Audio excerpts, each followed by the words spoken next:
Thank you for joining us on this live Wednesday edition, broadcasting worldwide. It is the 18th day of December 2013.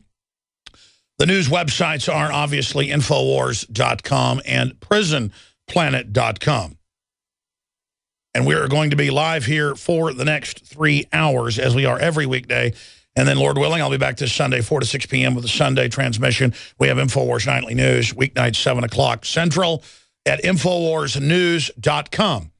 Lew Rockwell, to break down the current globalist, socialist, collectivist operations, will be joining us coming up in the second hour today to cover the waterfront. We were able to get on short notice the victim of Pennsylvania's checkpoints where they take DNA without warrants. This is being done under federal grants through intimidation and color of law, basically racketeering. It's happening all over the country, but they intimidate people into doing it by the White House Office of National Drug Control Policy. And it's a whole other federal issue, not just a Fourth Amendment issue. It's just on every front. It's a 10th Amendment issue as well. The victim that spoke out against this is going to be coming on the broadcast. It's happening in all 50 states. And again, it is a part of the takeover of society. It's standardization, the militarization of police. That's federal. The training to take on the Tea Party. That's federal training. And it's just total tyranny. We have an occupied federal government, and this is just what they're doing. And we have to admit that's not rhetoric when I say the federal government's occupied by outside corporate interests who go into other third world countries on record and put in authoritarian regimes, buy off the different parliaments and congresses, and then convert the countries over to tyrannies. In many cases, abolishing the parliaments and congresses later because they don't have to buy off hundreds of people anymore. They can just buy off whoever the military junta is, whoever the military system in control is. So most societies go this direction. And we've just got to get the public to admit that, I don't know, 90% of the time, historically, you have a total tyranny. The other 10%, roughly, is just different forms of quasi-corruption. Maybe 1% of the time, historically, you have a free, open, vibrant country. The problem is that freedom, even any modicum of it, America's never been completely free, creates so much wealth and liberty that the children of the folks that promoted freedom and prosperity become decadent. It's a cycle. And then their children become corrupt and lazy, and then their children become demonic, child-sacrificing devil worshippers running around burning cities to the ground. That's just how it works. Again, Roman emperors marrying their horses, burning down cities for fun, Aztecs doing the same thing, Druids doing the same thing, ancient Chinese dynasty, some of them went crazy and did that. Not quite as often, though they did some barbarous stuff. Africa, same thing, 24/7. Same thing, 24/7 in different native tribes of the Americas. And if you didn't do that, a psycho tribe would show up and take you over. Take New Guinea. And the cannibalism and headhunting. I mean, it's just humans are humans. We may have different skin colors and stuff, you know, just like dogs might have. Someone may have white fur, and you know, one might have brown fur, one might have black fur, one might have spots all over it. Man, it's the same brain in there kicking, folks. Same red blood in that dog. Dogs act the same. People, same deal, folks. And if good folks don't get together and come together against tyranny, we get enslaved, tortured, and killed by whatever group comes along to do that. And it's the same thing over and over again, and it's happening with a high-tech version now. We got big news coming up on this Wednesday Worldwide Edition. I am your host, Alex Joe. That's what we're in the midst of when the history books are written later. If we defeat this system or even partially hold it back, we'll look back on this as an incredible time. You know, Larry Klayman, the constitutional lawyer, is universally reviled and defiled and demonized by mainline Republicans and Democrats because he effectively damaged Bill Clinton. He effectively exposed tyranny with the Saudi Arabians in 9/11. He effectively sued the NSA and now has it going to court, and it looks like the judge will rule in that case that it's a violation of the Fourth Amendment. And so he went on CNN, and they played a demonization piece, basically saying he's a blowhard and an egomaniac and doesn't care about America. We have the piece. I'm going to play it later. And Klayman came on and said, I just want to point out that's propaganda to prejudice me to the audience, and this is a win for America. I've got his transcript here. I'm paraphrasing it. But he said, this is a win for all Americans, and to restore our republic, we're in deep trouble. The police state isn't coming. It's here. He's normal. He sees it. Total above Stasi level spying, literally hundreds of times worse than what the East Germans did. Citizen spies, children spies, schools openly training, everything recorded, everything tracked, press persecuted with it, political minorities and majorities persecuted with it, massive felony actions going on billions of times a day, every time they grab a piece of data without a warrant. And they're publicly using it in federal and state courts, admitting everything's surveilled. The DEA is looking at everything. Totally illegally, and then even creating fake investigations so they can lie to the court and say they didn't get it with illegal wiretaps or illegal data mining. That was in the New York Times a month ago. I told you years ago that they lie in court with fake investigations, manufactured investigations for juries because they don't want to tell them they got the data illegally. That is organized fraud at an industrial scale, at a McDonald's level scale, at a Walmart level scale, that big. Federal courts are in every major city. And they're in federal and state courts by the millions of cases a year, and hundreds of thousands of those in total fraud. Reuters reported this as well. Going in with fake cases, perjuring themselves to the jury, and the judge knows. Gee, you think we might be in a little bit of trouble? Because, folks, once they standardize fraud and openly put it into the court and codify it, you have a 100% evil government. Williamson County, north of Austin, their former prosecutor and judge is being indicted or been indicted, and others are in trouble. I've always told you it's the worst county in Texas and probably in the country statistically. If you're innocent, they want to put you in jail. If they have DNA and know who killed your wife, they will send you to jail and laugh at you when you're an innocent man with no criminal record, a successful businessman, and will laugh that you're innocent and let the serial killer go free. That's a famous Michael Mortensen case, or Michael Morton case. And again, I have lived here in Travis County with Mordor to the north of me, with all these naive retirees up there. Great people live in Williamson County. Good people. Horrible government. They're always catching Georgetown officials dealing drugs and their kids dealing drugs and the police stealing stuff. I mean, because you've got all these mainline conservatives who are living in la-la land and are in denial, just like you have Democrats living in la-la land. And Larry Klayman comes on and says, that piece demonized me and prejudiced me. This is a win for all of America, not about Larry Klayman. And the disgusting little pretty man, host sits there and makes fun of him and giggles and says, shut his mic off.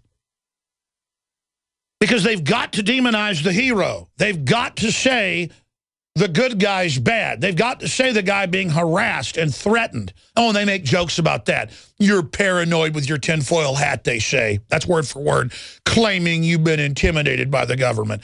Gee, he tried to expose Vince Foster murder. He tried to expose Clinton for all the lies. Gee, he almost brought down Bill Clinton. Do you really think he hadn't been harassed? I've gone and bullhorned a federal judge in the Waco civil trial, was threatened to shut up over the phone repeatedly, and when I didn't, they said, we'll be outside later. And I didn't believe it, and they beat the hell out of me outside saying, shut up, and don't go back to that trial again.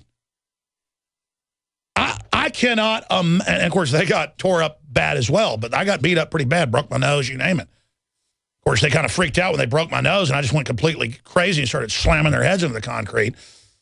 But the point is that This is a real world, folks, and until you've dealt with the real world, you don't know how real it is. You don't know what we go through. Bongino, Obama's former head Secret Service agent on foreign operations, foreign trips, has had his house, business broken into, threats. They're trying to plant stuff on him, and he's not even giving any Obama secrets out.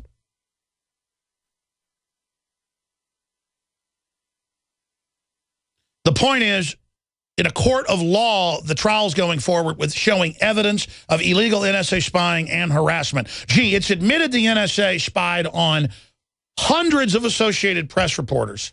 And that's just the tip of the iceberg. Of course they're spying on Larry Klayman. When our crew went up to cover the NSA in Utah, that night, I'm sitting there and I hear my phone typing and it wasn't a stuck key on the iPhone. I went over and someone was sending emails to people. I don't even have an email account on there at that time. My phone was hijacked. I had to turn it off and then destroy it. That's the country that we live in, ladies and gentlemen. That's what's going on record. You can pull up Reuters and the New York Times. That guys, type it in. DEA given NSA data. Another headline, DEA created fake investigations to cover NSA data. Reuters, AP, New York Times, you name it. Did not become a big story, though. Came out a few months ago and was never heard of again. There it is. The NSA is giving your phone records to the DEA, and the DEA is covering it up. Washington Post. But the big story is, hidden in the article, they admit they create fake investigations for the jury and the judge. Organized, total fraud and criminal activity in the fake drug war, where the majority of drugs are shipped in by big banks that own the aircraft. They ship the weapons in. That's come out in Bloomberg, AP, Reuters. $378 billion from 2007 to 2009. That's when that investigation came out. No one got in trouble. $378 billion in two banks alone, Wachovia and Wells Fargo. No one got in trouble. They paid a $111 million fine that, if you do the math, it'd be like if I robbed a bank and had $1 million in a van and I gave the cops $3,000. Here's your tip. Now I can go down the road. It's organized, open criminal activity. They said they weren't spying. They got caught lying. Now they say, trust us, it's for your own good. As mainstream news reported yesterday, Reuters, New York Times, again, you name it. Oh, the U.S. is making ties with radical Islam to bring down Assad because they know we've already exposed him. Now they're going to admit it, but spin it like it's okay and good. Our government is illegitimate and hijacked and run by criminal, predatory groups that see good men and women as their #1 enemy, because we can't be bought off. We can't be intimidated. They can't make us run. And they know they've committed all these crimes, and they hate us because they're the criminals. And they want to fully take over so they don't have to look over their shoulder. That's the thing about tyranny, folks. It grows out of criminals that get control of government, and it extincts everything good because it is threatened by the existence of justice. It is threatened by the existence of honor. It is threatened by the existence of good guys who they know will finally stand up against them and bring them down. So if you're a good person but a coward and have stood down because you're afraid of all this, you are going to be hunted down like a sheep by wolves because you've laid down. Obama came out today, I have the article, and said the Republicans are like the Jim Jones Guyana cult of Kool-Aid slurping cyanide victims. No, the entire political system in this country is a giant Jim Jones cult, and if you buy into it, you do it at the detriment of yourself and your family, because this tyranny is going to be the nastiest one the world's ever seen. And folks, if they don't get in trouble for all the crimes they've been caught committing, it sets the precedent, and the sky is the limit. This is what we're talking about. This is what we're dealing with here. They are the cult. They are the fraud. They are the lie. They are the ones endangering our future. And they're going to go for it all. They're going for broke. They're double down, all in, folks. We got to be the same. I'd love to hear from you on any of the issues we've already thrown out there, any topics you'd like to discuss. The toll-free number to join us is 800-259-9231, 800-259-9231, and we'll get you up and on the air. Let me run through some of the headlines. Advisors are urging California's Jerry Brown to run for president. What a dopey authoritarian punk. Wants to ban all your guns, wants to legalize all illegals, wants to transfer all wealth from anybody that's middle class to the poor to then vote to bring in socialism but exempt the ultra-rich. What a horrible nightmare that's being reported by the LA Times. What a disaster type situation. Can you just imagine something like that? Also, it's being reported disabled military retirees not exempt from pension cuts in budget deal. And they are going to increase the national debt, debase the currency, give trillions to foreign banks, but when they're done, the vets will basically get nothing, and other federal pensioners will get nothing when they're done. You will get a shadow of what you got previously. They follow this plan in country after country. So we know their blueprint, and they admit their blueprint. Homeland Security's in place to make sure you never get the government back so all your money can be robbed, to make you poor. So there is that report. Provisions cutting pensions of military retirees in the bipartisan budget deal that the Senate will vote on this week does not exempt disabled veterans, the Washington Free Beacon has learned. And it goes on. Senate Dems block amendment to restore veteran benefits by closing illegal immigrant welfare loophole. That's out of the Daily Caller. That's all up on drudgereport.com and Infowars.com. I mentioned that Larry Klayman in huge CNN smackdown. He smacks them down. Even the normally snot-nosed Politico did a pretty good job reporting that. We're going to play some of that clip coming up. I'm going to work on getting Larry Klayman to pop back in today to give us his take on that. He was on with us in a 20-minute in-depth interview yesterday where he wasn't being interrupted and attacked. Look at this political correctness. New Mexico teacher who said Santa is white on paid leave. I mean, I guess if you said George Washington is white or that Martin Luther King was black, you'd be put on leave. No. It's all selective. Just like another 5-year-old has been suspended for making the image of a gun on the playground and saying bang, bang, something we all did. It's mind control. If they can ban the image of something, they can then ban the physical. As the head of the Violence Policy Center said years ago, they said, we don't care what Mr. Jones said in the local paper. We don't care if he goes out and rallies. We've got your kids in the education system. We're going to ban your guns. And they're very public about that. MSNBC says, we got your kids, suckers. So there it is. A suburban Albuquerque teacher who told a black student that Santa Claus is white has been placed on paid administrative leave. Rio Rancho School District spokeswoman Kim Vesley confirmed on Tuesday the teacher is out of the classroom while the incident is being investigated. I say send him to a re-education camp. They've got, oh, here it is. Barbara Walters on Obama. We thought he was going to be the next Messiah. And there's a video clip of that we're going to be playing when we come back after the break. But the issue here is that you've got White House advisors and spokespeople in USA Today saying that, you know, as proxies, because Obama stays above all that partisanship, he just has his attack dogs go out and divide and conquer and race bait and race hustle and everything else and class hustle and, you know, all the rest of it with their psychological warfare. If you're a Republican, you're in a Jim Jones death cult. Well, I think you could say if you're a mainline supporter of people like Karl Rove and those that are attacking the real Tea Party, I guess you are in kind of a Jim Jones cult, destroying your own interests and selling America out. But that's kind of like being at the back of the crowd if you're a Karl Rove at the death cult.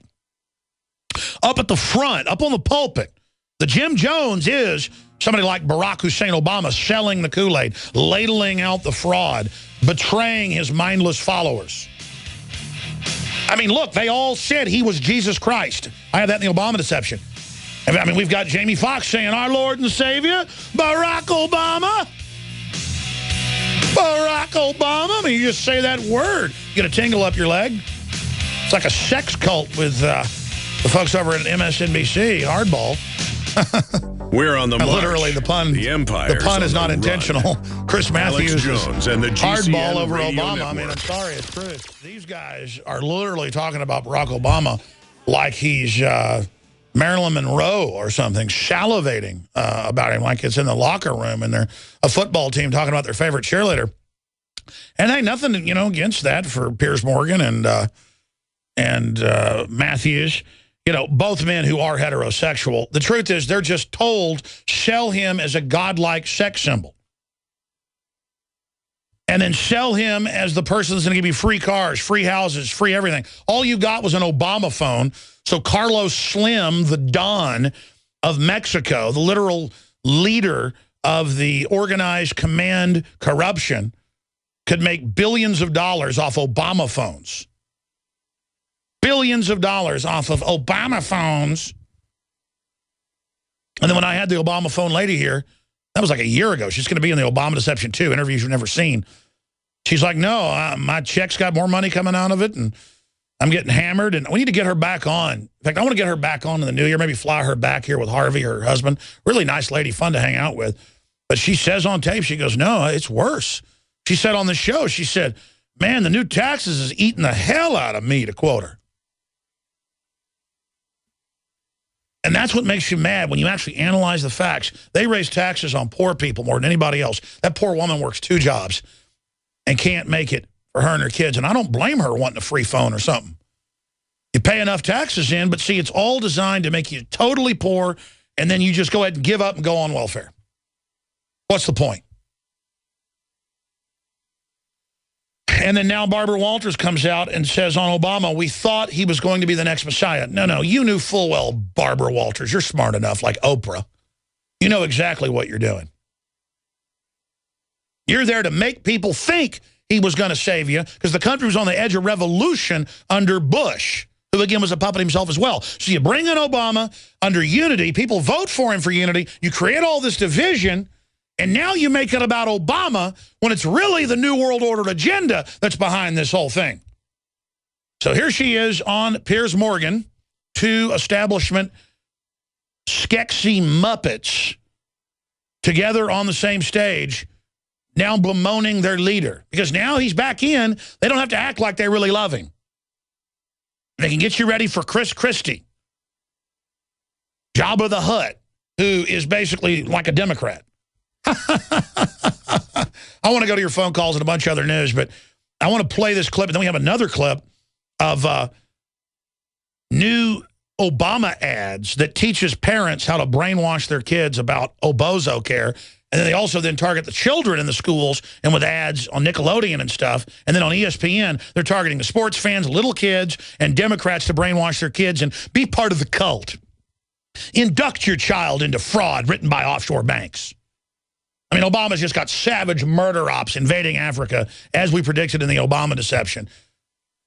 Bringing al-Qaeda in, mass murder, UN killing people in mass, even in the New York Times. But it's all right because it's our Lord and Savior, Barack Obama.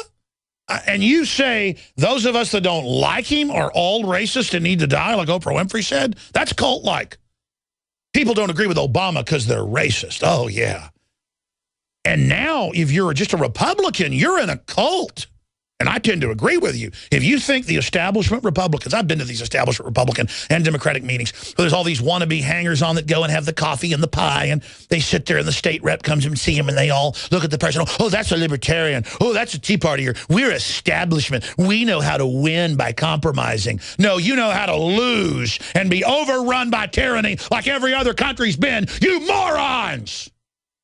Bunch of Karl Rove followers. I look at Tea Blossom, as he's known, Turd Blossom on TV constantly, there to manage you and just preying on you. I've talked to multiple people behind the scenes when Karl Rove's at a conservative event, looking out through the curtains going, I hate all those scum. Look at those filth. Can't let to talk to all these morons. That's literally, I have somebody sitting in the control room who's been at big Republican events running sound, and watch Karl Rove strutting back and forth, literally with hate towards everyone, a gibbering, demonic, hate-filled demon. I was in a steakhouse, Fleming's, with the crew 2 years ago.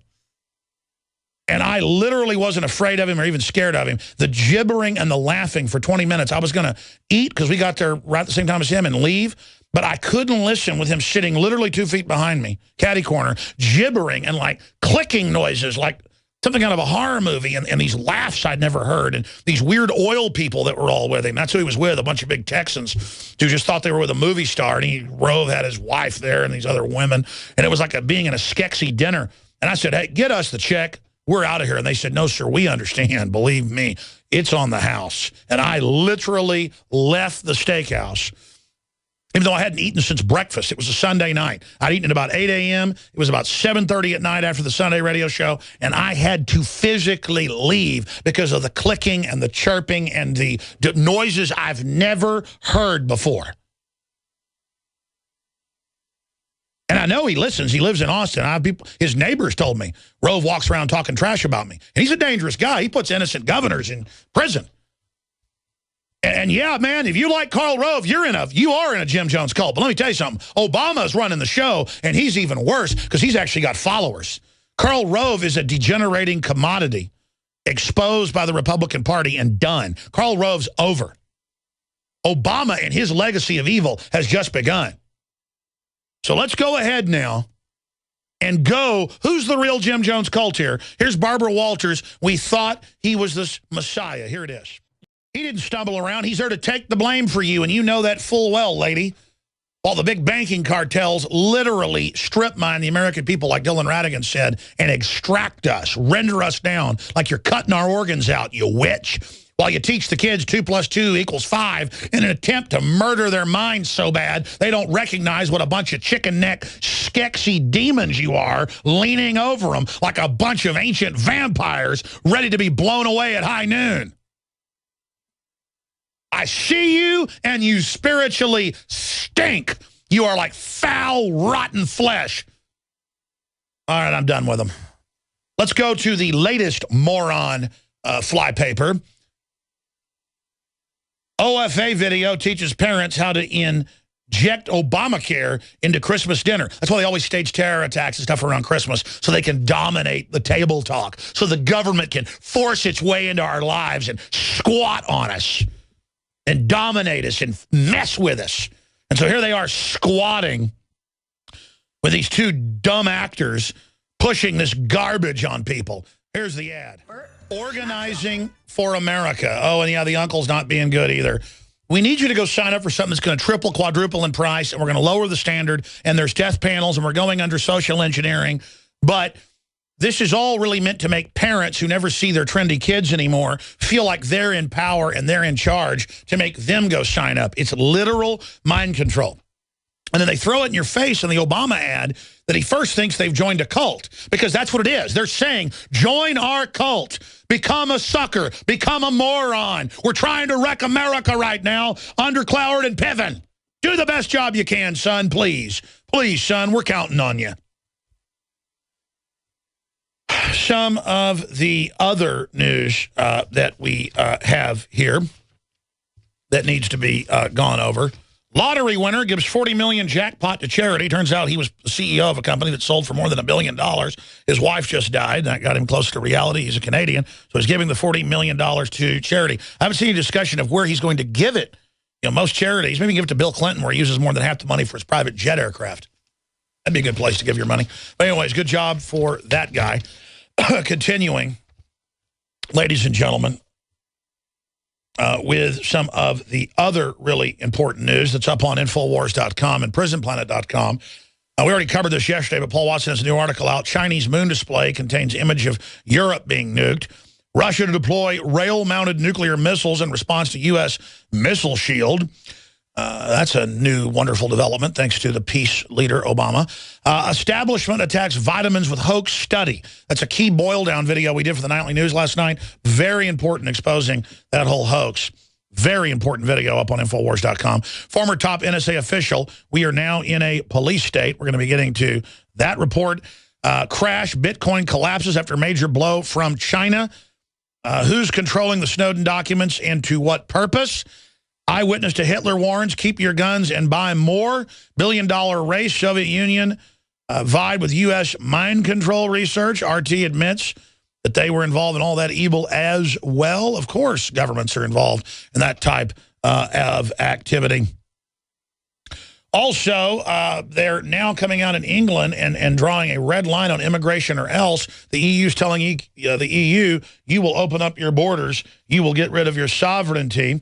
In Texas, search warrants can now be based on prediction of a future crime or metadata. That's thought crime. That's pre-crime.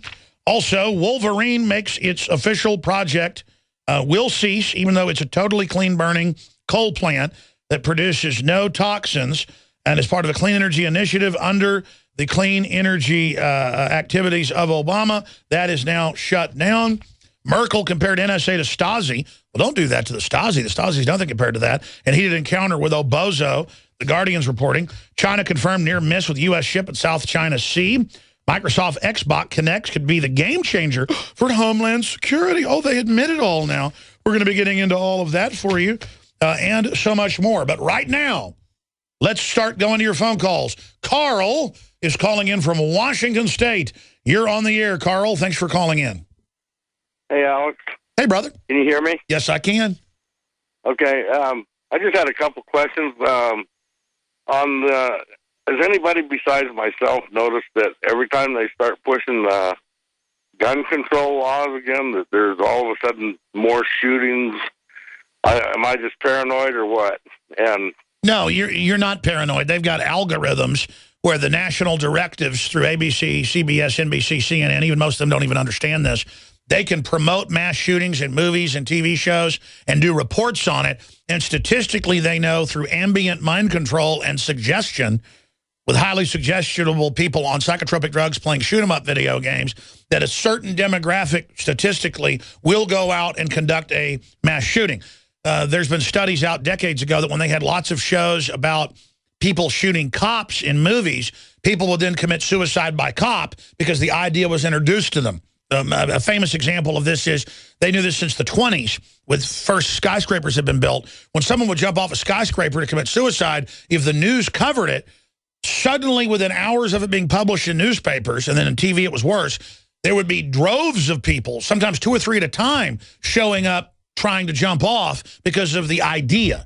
So if they promote mass shooting, even though it's way down and shootings period are down to a 20-year low, it will still create, though, the events they can hype up. But then sometimes they actually stage them themselves and have government, top Air Force commanders handling known people that then say they were drugged and under mind control. So does that answer your question? Yeah. I had another question if you got time for it. Yes, sir. I'd love to answer your questions. You mentioned this last week about 4 states basically banning all firearms. And my question is, man, how do we stop that? Because if they do enough states, there won't be anybody with any guns to fight. Well, yeah, here's what's happening. Federally, you can't take people's guns. But the feds aren't challenging a lot of states that are restricting guns. And even when the feds ruled in D.C. Heller 4 years ago, almost 5 years ago now, hard to believe, that Chicago, New York, D.C. have to let people own guns, they just aren't doing it. They're telling the federal government and gun owners to, up a rope. And so it shows how the feds, again, see, it's why you have a federal and state government, because then if the feds are out of line, the states apply pressure. If the states are out of line, the feds apply pressure. It's a separation of powers. It's why you have a legislative, executive, and judicial that are co-equal in the modern sense. Really, before 100 years ago, it was legislative was more powerful because it was lawmakers, and there was more of them and more separation of power within that. Then there was the courts, then the presidency. The president only had power at a co-equal status during a time of war. That's why perpetual states of emergency have been brought in since the 1933 War Powers Act by Franklin Delano Roosevelt. Anything else, sir? One more question. Washington State is pretty much a liberal, democratic state, and I'm fighting that all the time. I'm trying to get the message out, but What I don't understand is how you can see so much stuff going on and totally they're under mind control. They're in a cult, brother. We got your Nation iodine a couple months ago, and we already supplement, but this stuff is really incredible. And Gucciardi was in Whole Foods last night, and a man with his children came over, and he knows who he is, and was just ranting and raving about the difference between this and other supplements. And you've heard the callers call in, even though we don't really ask for that. And all we've gotten is positive feedback on this proprietary Nation iodine that is truly atomic. That doesn't mean radioactive. It just means it's at its base molecular structure. That's why it turns blue, purple on paper, not black or red, like bound iodine. And I'm not knocking bound iodine. It breaks down your body and is good. This stuff is unbelievable for what it's done for me and my family, my skin, my thyroid, my mind. It's just a godsend, and I'm so glad that this is, because I kept saying I'd come out with my own vitamins and minerals down the road so I could make sure they had the highest quality, but I just kind of kept putting it off busy. Then when I tried this from a tiny little company that nobody even knew about, and it blew me away, I said, I'm private labeling this, and that was the end of it. We're the exclusive distributor of it. Now, it's available at InfoWarsLife.com or by calling toll-free 888-253-3139. And if you get your orders in today, they're guaranteed to ship out tomorrow, and you will get them before Christmas. You'll still probably get them if you order tomorrow, but I can't guarantee it because they'll ship out Friday. Get your orders in. It makes a great gift. Tell folks to consult their physician beforehand. And this isn't even that strong of a dose of iodine. It's that it's in the atomic form is why it's so strong. And the first month, I had a little bit of what the doctors and nutritionists told me was, a little bit of detoxifying, felt a little bad sometimes, almost like a hangover. But then after that, it was like the clouds parted. And I am really sold on it myself. That's my second dose today. I need to take it easy. The point is, amazing Nation iodine. You can get it 25% off when you get it with the fluoride shield that also has the Nation iodine in it, but 5 other key compounds that really synergize the detoxification process. You can take them both together. You can get the 2-ounce bottle with a 1-ounce bottle, 25% off. And that special is supposed to end today. 48-hour special is supposed to end in a few hours, but we're going to run it till tomorrow morning. 25% off fluoride shield with the survival shield, Nation iodine. InfoWarsLife.com or call toll-free 888-253-3139. We've got the new Wake Up America coffee. That's my favorite coffee, so I went and private labeled it and found the same connection in Chiapas down in southern Mexico. We've got the Pro Pures 10% off, promo code WATER, best stainless steel gravity-fed filter to cut out the glyphosates and fluoride. We've got the new privately labeled InfoWars dash cam. The same dash cam is $139 to $150. We have it for $99.95. Literally bought them in mass, had them private labeled with InfoWars printed on them. This is the best dash cam out there for the price. And they're available at InfoWarsStore.com or by calling toll-free 888-253-3139. And we fund ourselves. You don't hear a lot of sponsors on the show. You don't hear a lot of other stuff, like plugging every segment like other talk shows do. We just find the best products, buy it in mass, or individually produce it, and then put it out at an incredibly low competitive price. We have the Seed Center, great way with Christmas coming up and the New Year's resolution to get high-quality, heirloom, non-GMO, open-pollinated seeds. We have the widest selection you'll find anywhere at the lowest prices. The lowest prices at the InfoWars Seed Center, InfoWarsStore.com, or call toll-free 888-253-3139. Because spring is right around the corner, and if you wait to get all these seeds, and then you'll forget and won't plant them. Get them now, put in that spring garden, bright-eyed and bushy-tailed. We'll be right back with the second hour. A week is reporting robots are the not-so-distant future of war. They already have drones. I told you this years ago, but here it is. That are autonomous and kill people on their own decisions. Lew Rockwell's coming up, and we'll take your calls. Let's go back to your calls now. Chris in Michigan, you're on the air. Thanks for calling on this Wednesday edition. How's it going, Alex? Good, brother. Thank you for calling. Oh, no problem. Long-time listener, Prism Planet subscriber here, and calling about pretty much a consistent topic on your show, which is basically the crumbling of society, and particularly the youth society. Like today, people judge success by the number of likes that you have or the number of followers, and it just seems like we've got it all wrong. Yeah, I judge success on how much you can make me laugh if you're my friend, or how true you are and how honorable. People have been totally trained to go off surface because they watch television all day and believe it's all about bling. Go ahead. Oh, exactly. Like, we have someone out here like Justin Bieber or whatever. He gets caught sleeping with prostitutes, and there's still fathers out here that are buying their daughters tickets to a show. Like something is wrong here, and I feel like you're taking the approach to make, believing in the Constitution and, knowing our rights, you're making it cool to do that. And I feel like, artists and people that are influential need to start stepping it up and not just, help make Obama a sex icon, but, tell it how it is. Well, I mean, this is really the age of fraud is what it is. They just put a BBC News headline up that blew me away. I knew that 70+% of Obama's traffic was web bots and fake. But look at this, BBC News. Bots now account for 61% of web traffic. There's just a war of fraudulent traffic. We don't do it. We don't do it to our sponsors. But because news has so much fake bots on it, news is one of the lowest paying CPMs in web advertising. And it shows how the fraud system only ends up basically debasing the society. And what it is it's inflation. Inflation of the currency, inflation of web traffic, inflation. Everything's like a front. And then whoever stays genuine will end up being king in the end. Go ahead. Yeah, and I live in Metro Detroit, so, I'm in the city a lot, and, it's really not that bad when you live here.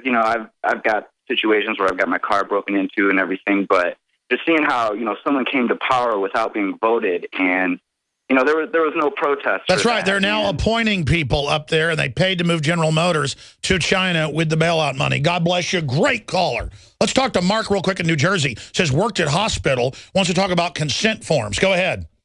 Yeah, Alex, I worked at a hospital just up until recently when I was let go because I really do run my mouth and make too many comments about things. But one of the issues I had was when you go to the ER and check in, you sign a consent to receive medical treatment. And in the consent, after the consent, they just started what's called a healthcare information exchange. Yeah, and that's what it does. It gives Obama and all the corporations now all your health data. No, it gets rid of your privacy. Isn't that nice?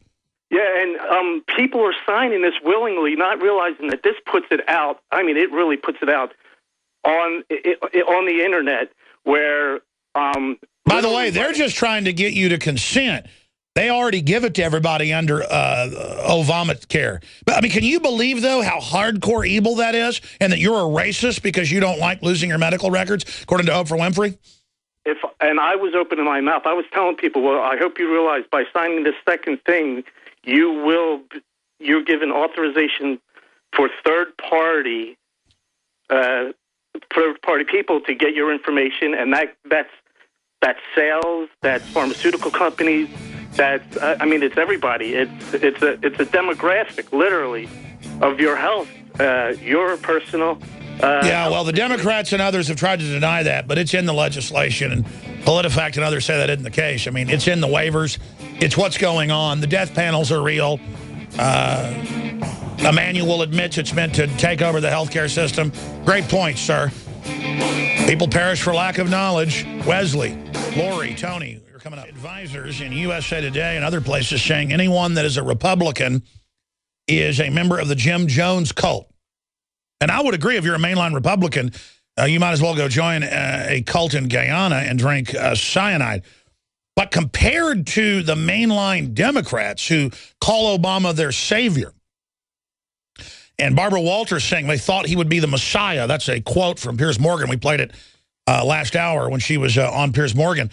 I mean, we're talking about real cult-like here. And by the way, PolitiFact, we're going to put it back on screen, does report, the Democrats have denied it, that it says in the code, hidden in the code, there is a sentence that says you waive any reasonable right to privacy or your personal information for the transisting of it or storage of it. And it goes on to break it all down that indeed has happened. And that's in the new hospital admission forms that you waive your rights. They're just going to share it. And that they're debiting people's accounts with it and that telemarketers are calling people. and that there are death panels and that it's doubling and tripling prices, and then the architect of it, Ezekiel Emanuel, admits that it's meant to get rid of the free market healthcare system. This is all on record. And then if you're informed, you're a cult member. Let me tell you what a cult member is the East German Stasi putting up with that tyranny and carrying it out. And now Merkel says the NSA is like the Stasi. No, they're far worse. And then we've got WorldNet Daily, Democrat, investigate every homeschool parent. A Democrat state senator in Ohio has proposed a law that would require every homeschooling parent to be investigated and approved by social services, see? Before they would be allowed to teach their own children. And in Germany, they arrest people that homeschool. Even if they have teaching degrees, you're not allowed to. And if they flee to the U.S., Obama sends them back and doesn't give them political asylum, political prisoner, escapee. And, of course, Nazi Germany started the practice in Europe. The Russians had done it before, of taking children and putting them into the state collectives.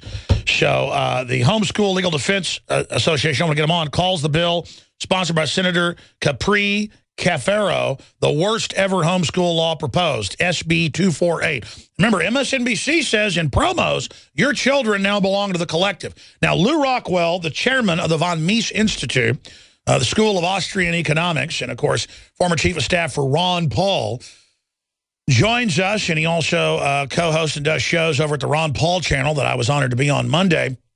We appreciate him coming up on the holidays, joining us. Very busy man. He'll be with us for about the next 45 minutes, and we'll go back to your calls, and then to our next guest, who's a victim of warrantless DNA checkpoints in Pennsylvania.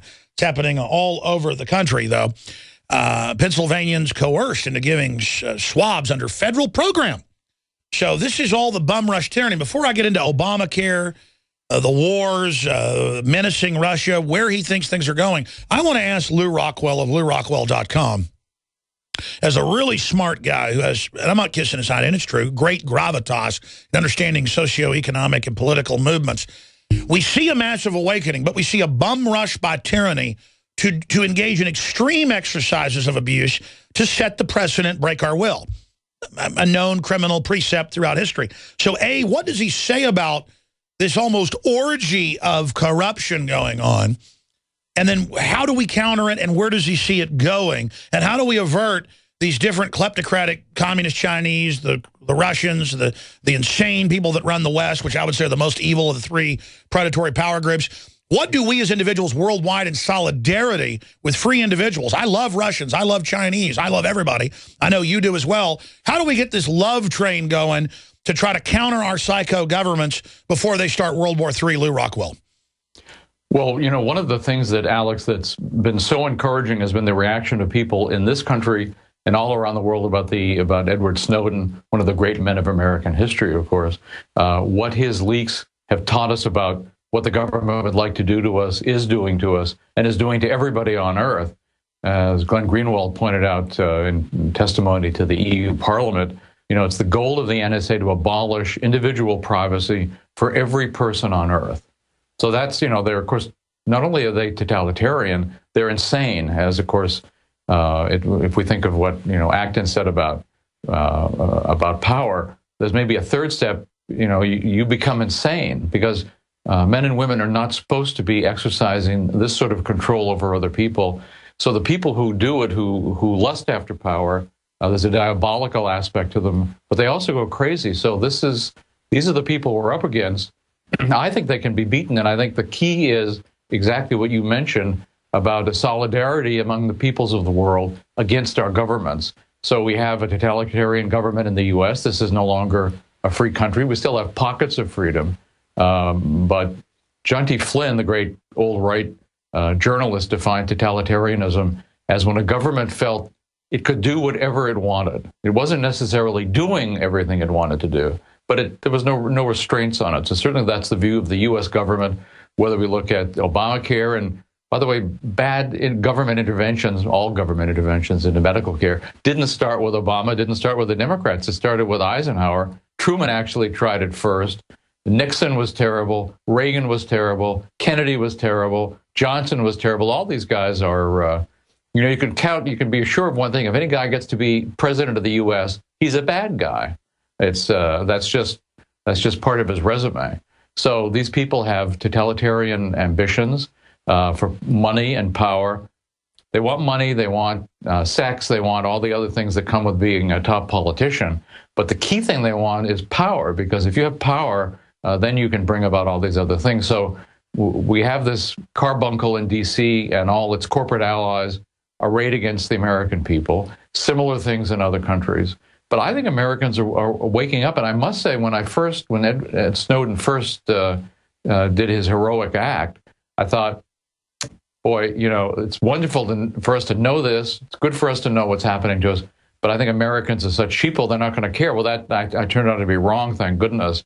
So it's only a minority, of course, but everything for good or ill is done by minorities. So there is a minority for liberty, especially among young people. And I credit Ron Paul with being the key guy in this. But of course, there are many great people preceding Ron Paul, building up the edifice of the ideas of liberty. Young people aren't buying this stuff. They aren't buying the wars. They aren't buying the police state. They fear the police. They worry about the police. No, really, outside of people who work for government, if you see a policeman, do you think, oh, thank goodness I'm going to be safe? Nobody has that reaction. We know they're arrayed against us. So many of them, of course, Iraq and Afghani veterans with PTSD, and they see us as a bunch of potential terrorists. So, but young people are not putting up with it. There's been a real sea change. Polls show it. I know in the young people you interact with, the young people that I talk to, all the people I talk to who are dealing with the young people, they find a huge difference, just a huge difference. And I think that's our salvation. I think the next generation and the generation after that are not putting up with this. They're not going to put up with what those of us in the sort of baby boom generations and so forth have put up with. So I'm very encouraged about the future, as bad as things are right now. And of course, the government, they want every dime we've got. They want to know every thought in your head. They want to know everywhere you go. They want to, somebody recently referred to it, turned out that Orwell's 1984 was an instruction manual. Exactly. Rather than a novel. But it's actually, this is even a worse situation than 1984. And the boobs are still saying, hey, we're number one, we're the freest, we're the most prosperous, we're the best. It's not, of course, it's not true, but the view that the U.S. is the best, and it's the U.S. government they always are talking about when they say the U.S. They're not talking about companies and wonderful families and wonderful charities. Oh, they never say the individual is amazing in the American experience and was the best worldwide. No one doubted that globally. Now we're the best tyranny and the most unhealthy and the most dumbed down because we have the biggest state the world has ever seen, with a bunch of delusional control freaks who literally think they're about to carve this country up.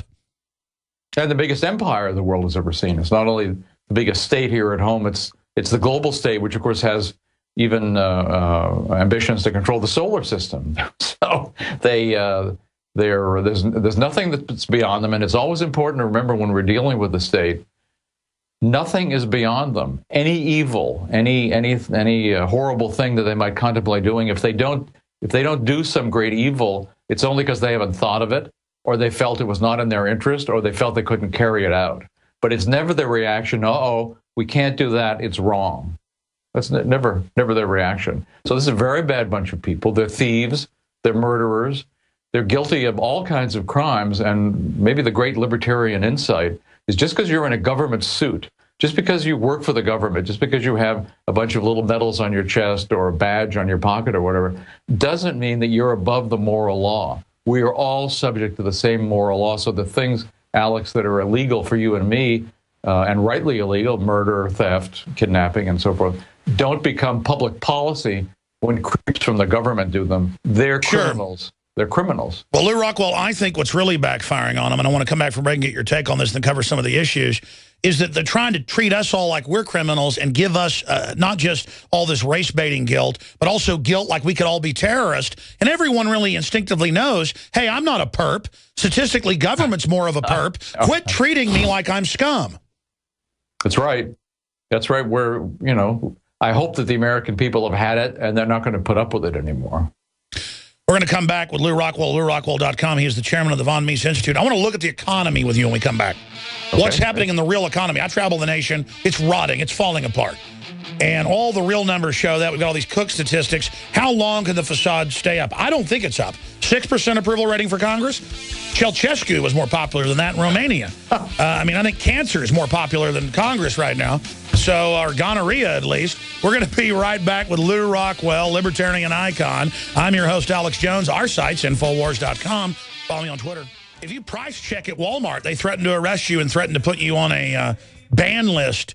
And our own crew member went over there to buy a box fan a few months ago. We have video of this. And they said, let me check your receipt. And he goes, here it is. The guy said, let me see it. And he said, no, I'm leaving. And the guy said, I've called the police. They're waiting outside. And you'll be banned from any corporate store ever again. That's on video. And it just shows this arrogant, hateful attitude, this predatory attitude. And we see federal checkpoints taking DNA under intimidation. We've got a victim of this coming up in the next hour. We see coal power plants that are brand new and clean, like Wolverine. We're going to play that later, getting shut down. And we see government with fake court cases using NSA data in court cases and creating fake briefs for the juries of where they got evidence, just organized crime. And Lew Rockwell, what is the excuse on average in government? And I want to get into the economy in this brief segment with you. What is the excuse? Because so many people in government now actually believe doing corrupt things are good because they're good, when that's not really the case, or they actually consciously are just criminals. And what do we do when they had hearings 2 weeks ago in Congress with Jonathan Turley, the liberal, and conservatives from other groups saying we may have to revolt physically? I don't want that. They were saying, though, under the Declaration of Independence, it could come down to that. I mean, this is an amazing time to be alive when in the face of the public waking up, government doubles down. Well, I think, Alex, we do have to revolt. I don't think that we can use violence, killing people, putting people in cages, torturing people, tasering people. You know, that's the way of government. That's not our way. Our way is the peaceful way. Our way is the way of withdrawing consent and of laughing at them and of they hate, by the way, being laughed at. The government has no sense of humor. People who work for the government have no sense of humor. But it's a very effective tactic. And we have to, if we get enough people refusing to play the game, then government can't actually work against us. But you know, if anybody were to threaten them with violence, they're happy to kill you, and maybe your family, and maybe your whole neighborhood too. So you know, that's maybe things do come down to that at some time in the future. I hope not, but I think there's a lot we can do in the meantime without taking part in government activities. And we always have to remember that these are a bunch of criminals. And my guess is at least most of them don't think of themselves as criminals. They think of themselves as people who are protecting the common good. They think they really know more about taking care of your children than you do. And really the government owns your children. They believe that. And the government owns your business. The government owns you. Government owns your house. They own your church. They own every aspect of your life. And you better obey. But I think more and more people are going crazy about the kind of tyranny that they're facing. They're learning more. They're reading more. It's always essential to learn some real economics, some real history, some real political philosophy of the kind they do not teach in the government schools, so that you can be intellectually armed. This is what young people are doing. It's important to read books. The government doesn't want you reading serious books, but it's important to do so. And I think there's a tremendous movement towards freedom sort of going under the surface, and the people in government sort of feel things shaky under their feet. It's why they're constantly scared of us. You notice they're all scared, whether it's the TSA in the airport or bureaucrats in a government office or the military or the CIA or the EPA or the tax police or the FDA, going down the alphabet from hell. They all fear the people. And it's not because they fear a bunch of people coming in with guns. That's, they feel very confident that's not going to happen. But they fear our disobedience. They fear our non-respect. They fear our refusal to kowtow to them. Well, Well, that's why the mafia always wants you to, quote, respect them. That means fear them and do what they say. And that's what government and TV, everything is about. You're being watched. We can get you. You're powerless. Do what we say because we are the food. No, that's right. I hate to smear the mafia by comparing them to the government. But you're right. You're right. It's exactly the same process. And they really enjoy us, salaaming them. And they enjoy killing people. These are not good types, the people who rise to power in government. F.A. Hayek said that unlike in private life, the worst rise to the top in government, the worst people come to power, and they are, they're the most rotten. So it's not the average postman or fireman or whatever we have to worry about, but the top guys in government. Absolutely. Stay there, Lew Rockwell. Amazing. We'll be right back with more news. I want to remind folks that if you get your orders into InfoWarsStore.com today with the books, the films exposing Agenda 21, Behind the Green Mask, or Strategic Relocation, Best and Safest Places to Live Inside the U.S. and Worldwide, a country-by-country analysis breakdown with Joel Skousen, or whether you get the ProPure water filtration, stainless steel systems that cut out the fluoride, the glyphosates, just all of it, or whether it's the InfoWarsLife.com line of amazing proprietary supplements like Fluoride Shield and Survival Shield, or our own Chiapas-grown, high-mountain, shade-grown coffee that's my personal favorite. So I made the connection down there like a good old-fashioned free market person, brought it in, 2 different medium roast. Folks are getting it, and you hear the rave reviews when people call in. You see the rave reviews on YouTube. I'm not going to sell cruddy coffee. This is my personal favorite. And folks are agreeing it's their favorite or one of their favorite coffees. Because, taste varies. So InfoWarsLife.com or call toll-free 888-253-3139.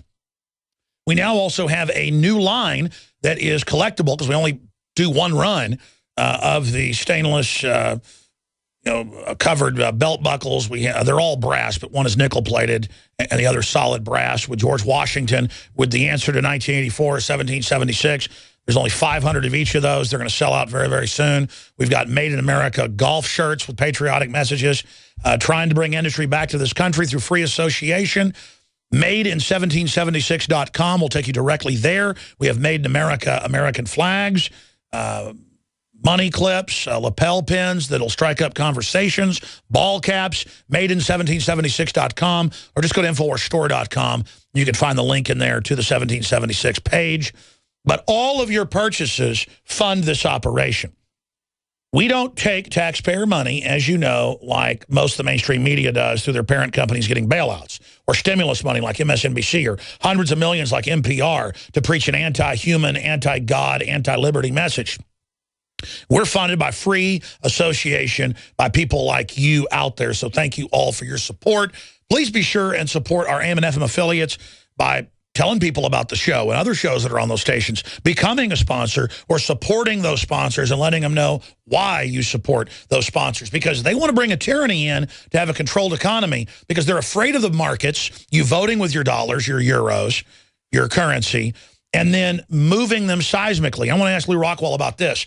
20 years ago, you couldn't find organic food anywhere except in a few little shops, and it was very expensive because the market hadn't been built up and it was cost prohibitive. Now, because people slowly supported it, it's coming down to parity with the garbage food. That's a prime example of a libertarian von Mises type revolution. As an economist, as a researcher, break down how we could take things back by supporting each other and local communities and farmers markets and the Von Mises Institute or the Ron Paul channel and promoting the new media, making it the dominant media, which we're very, very close to doing, versus this globalist revolution. And then I want to tie that into Mark Faber says the Fed will never end QE. He said that on CNBC last night, and some other economic news I want to get into you. But let's talk about that, Lew Rockwell, because you are an expert on it. How do we use our choices, voting with our dollars, to take society back, and then an overall economic outlook? Well, Alex, you're exactly right that, what you eat is essential. You want to stay out of these government hospitals where all the sickness is. You probably want to stay away from a lot of these doctors who are just agents of the government and want to put you on a bunch of big pharma drugs. So Mises, in his book Socialism, written so many years ago, said one of the worst effects of socialized medicine is that that it circumscribes and takes away the will to health. And, you know, this one of the lies of the government is they claim they're providing health care. It's not health care. Health care is within your own control. What they're providing is allegedly sickness medicine. And, of course, it's getting worse and worse. It's getting more and more dangerous. The drugs are more and more dangerous. They cause more and more sickness. So if you can do anything possible to stay out of a hospital, to stay out of a regular doctor's office, you know, you live longer, you feel better, everything is much better. And the cornerstone of that is what you eat.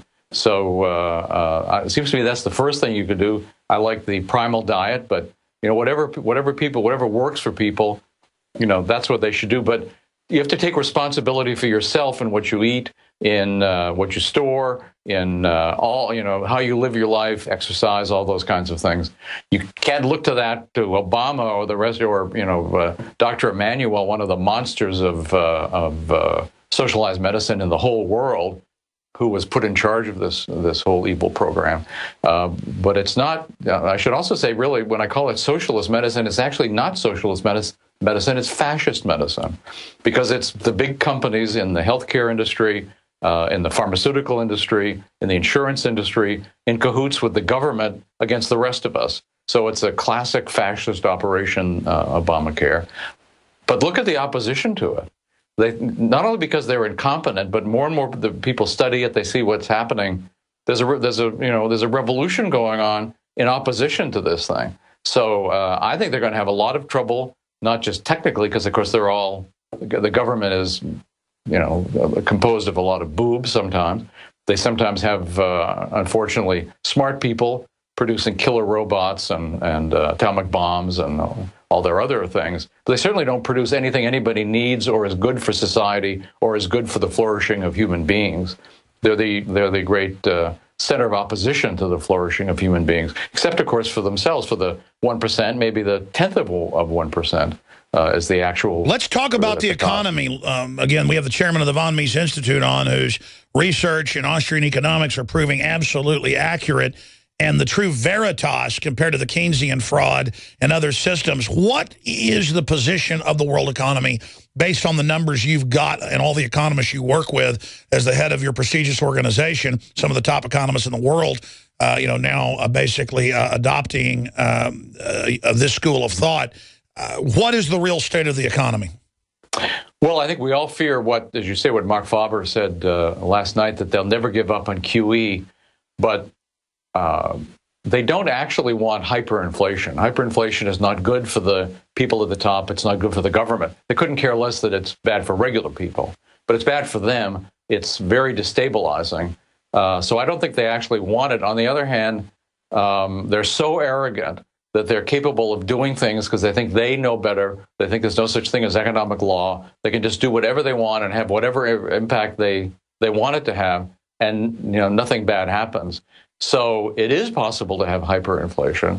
We're already seeing, as anybody who goes shopping knows, it's not just, you know, 2% or 3% inflation when you look at what food is going up by. It's much, much higher than that. That's true. There's already a lot of inflation, the real definition of inflation in terms of the increase in the money supply. This is leading to higher prices already. And at what point that explodes, you know, I wish I knew. I'd be rich. But it's and as you know, it is coming. Exactly. I want you to continue, but just to back you up, here's CNS News. Even though they're adding more offal into the ground beef, the pink slime in the last decade to cover up inflation, price of ground beef hits all-time high, and it's only going up, and every staple's going up. And people I know in my family that have been middle class, lower middle class, upper middle class, they're on the verge of being destitute across Texas. I've got family that's having trouble making ends meet for the first time ever. And almost everyone else I know is having big problems. And people are having to move in with their parents and vice versa. I mean, I think we're really under a depression. And you travel the country, this nation is rotting unless you're in D.C., where they report they're making record profits and having their salaries increase. Lew Rockwell. And their houses are the most beautiful. And I don't advocate visiting Washington because it's a very bad place. But if you ever happen to find yourself there, look at how they live. This is just like the Capitol in Catching Fire or in Hunger Games, and the rest of us out here in the districts indeed are hurting. And I think all of us know, we all feel it, even if we don't know economics or studying the economy. We all feel there's something drastically wrong economically. We fear for our children's future. We fear for our grandchildren's future. So there is real trouble. On the other hand, these things can be fixed, but they require massive reform of the people in Washington and all their agencies and all the big corporations associated with them. I think again, this is coming. My fear is we've got some years of very tough times ahead. It's why, you're right to get people to want to store some food in their houses and that sort of thing, because we don't entirely know what's going to happen. We can know already bad things are happening. Things are going to get worse. But I don't think this is anything permanent. Sure. I think these people are going to be pushed back. I think we're going to do it, but you got to be ready for bad stuff in the meantime. Lew Rockwell, again, chairman of the Von Mises Institute. I always get you up here and I ask the questions. But I want to spend a few minutes on what you want to say. I mean, what did you wake up this morning thinking about politically, economically? And then I want to get into, I'm not romanticizing Russia by any means, but they're trying to move in the direction of free market from what I've seen, though they're stumbling, versus centralization here. The West is rolling missiles up to their border, so they roll missiles up to their border, and oh, how dare you. I mean, I look at how the government rolled out Obamacare, and they are incompetent at many levels. Are they going to cause a nuclear war? My gut tells me I see signs of war everywhere. So I want to get to that. But first, what else is on your mind? What else do you want to tell our vast audience of patriots? Well, Alex, I'll just talk about Russia for a minute and Putin. I was never a fan of Putin, but it seems to me he's doing a much better job of things than, say, Obama is doing. He did prevent, along with the American people, a worse attack on Syria. Obama and his cohorts have been attacking Syria for some time, but they didn't bomb it. So far, they haven't bombed Iran, and I think that's China and Russia preventing that from happening. Iran, a country that's never done anything to anybody, but yet we're supposed to destroy them. So that's not happening. It's I see people who criticize Putin for going around without a shirt, because he looks great, but also they don't like the fact that it shows the crucifix around his neck. So I don't know. It's maybe it's all just a political trick. Maybe he's just a politician like all the rest of them. But Russia has moved dramatically towards freedom from the days of Soviet communism. No, but you're right. Huge influence in the whole world, and so the U.S. wants to shut them down. Reagan had promised Gorbachev that if the Russians withdrew, the U.S. would not move NATO up to the Russian borders. Of course, the U.S. didn't keep its word. That's exactly all these aggressive moves. But they still fear Russia. They still fear China. And I hope to goodness, the neocons all want perpetual war. A war with Russia and China, of course, could mean the end of the world. So, but these guys are crazy. The neocons are insane in addition to being evil. So I don't know, but I'm following what's happening in Russia. Their tax rates are lower than ours. And just, it's religion has sprung back. It really never was crushed by Stalin and Lenin and the rest of the communists. They maybe crushed the outer view. And Putin points out that his mother had him baptized as a baby in secret, which I'm sure a lot of Russian mothers did exactly the same thing. So religion is back. And I don't know, it's just very, very interesting to watch. And certainly they have a right to live their own lives internationally. The U.S. government has no right to tell the Russians what they should be doing. Of course, they don't have the right to tell us what we're doing either. They have no right to tell the Chinese what to be doing, or the Indians, or anybody else, the Brazilians, the Argentinians, the Chileans. But there's more and more resistance here. And just like even a tyrannical government depends on the consent of the governed because they're such a small minority as compared to the people. So does an empire require the consent of the provinces in the world. They're losing that consent. They've lost that consent. So I think there's great, interesting times ahead, but we just have to pray that those interesting times don't include a world war. Ron Paul has said over and over again, it's been proven prescient, the key is when the socialist fascist system on top of it collapses, that they're going to try to totally take over with a system even worse on top of that. We've got to point out they did this, and clearly they did it. That's right. So how do we maximize this key no man's land in history where the future is being dictated? I mean, what should young people, but also just everybody out there, we have a great activist audience, what should people be doing right now? Because soon things are going to intensify, and we're going into this in a good position now because you and so many others fought for decades to educate people about true Americana ideas, true liberty ideas, true Renaissance ideas. But Lew Rockwell, what do we do now to maximize going into this great time of change to, like a judo move, take their assault on liberty, step out of the way, and watch them fly out the window? Well, Alex, we need to emulate you. We need to emulate writers. Everybody should have a blog. Everybody should have a YouTube channel. If you're concerned, and of course, local people, let's take local people in Ohio are concerned about this horrific Soviet-style law that those state senators are proposing to have the social workers, the armed monster social workers of Child Protective Services come in and try to tell parents what to do with their children and give them permission to homeschool. So there ought to be a blog about that. Somebody who actually knows the situation on the ground. You can do commentaries with YouTube. You can write. And first you have to read. Now, this is not an instant thing. But of course, if you want people to listen to you, you have to gain knowledge. Here's an example, and I did this years ago when I had time. If you actually start following the family court and covering CPS, just as a citizen on Access TV, 18 years ago, they were committing so many crimes and not even putting the right name on fake paperwork and making stuff up. I would come in with citizen briefs and cover it, and people would get their kids back that never would have. But it was so painful, I could only do it for a while because watching the evil judges and the CPS were clearly pervs. It was so upsetting that I'll be honest, I'm not afraid of physical confrontation and things, but being around the evil, I was actually a coward to be around the demonic, soft, weird pedophiles that are the CPS. Well, Alex, I mean, it's tough to approach Mordor, right? It's tough to actually see that stuff. So that's why we need many, many people involved. We can't just leave it up to a few. So we all need to be involved. We all need to learn about local crimes. You may not be able to follow what's going on in Washington, but in your own town, there are horrors going on. There are despicable things going on. Stay right there. We'll be right back. Absolutely. Final segment with Lew Rockwell, and you're near phone calls. Warrantless intimidation checkpoints where they take DNA under federal auspices. Turns out they heard us talking about it yesterday and sent us a comment that they were the person who was in the news story. So we're going to be talking to them. Final segment with Lew Rockwell, the chairman of the Von Mises Institute. And, of course, they run the great news and commentary site that promotes liberty and other thought crimes, LewRockwell.com. There's links to the Von Mises Institute right there on the site. But, I actually started getting tears in my eyes earlier when I started thinking about the CPS stuff. And I know why people don't want to go fight evil.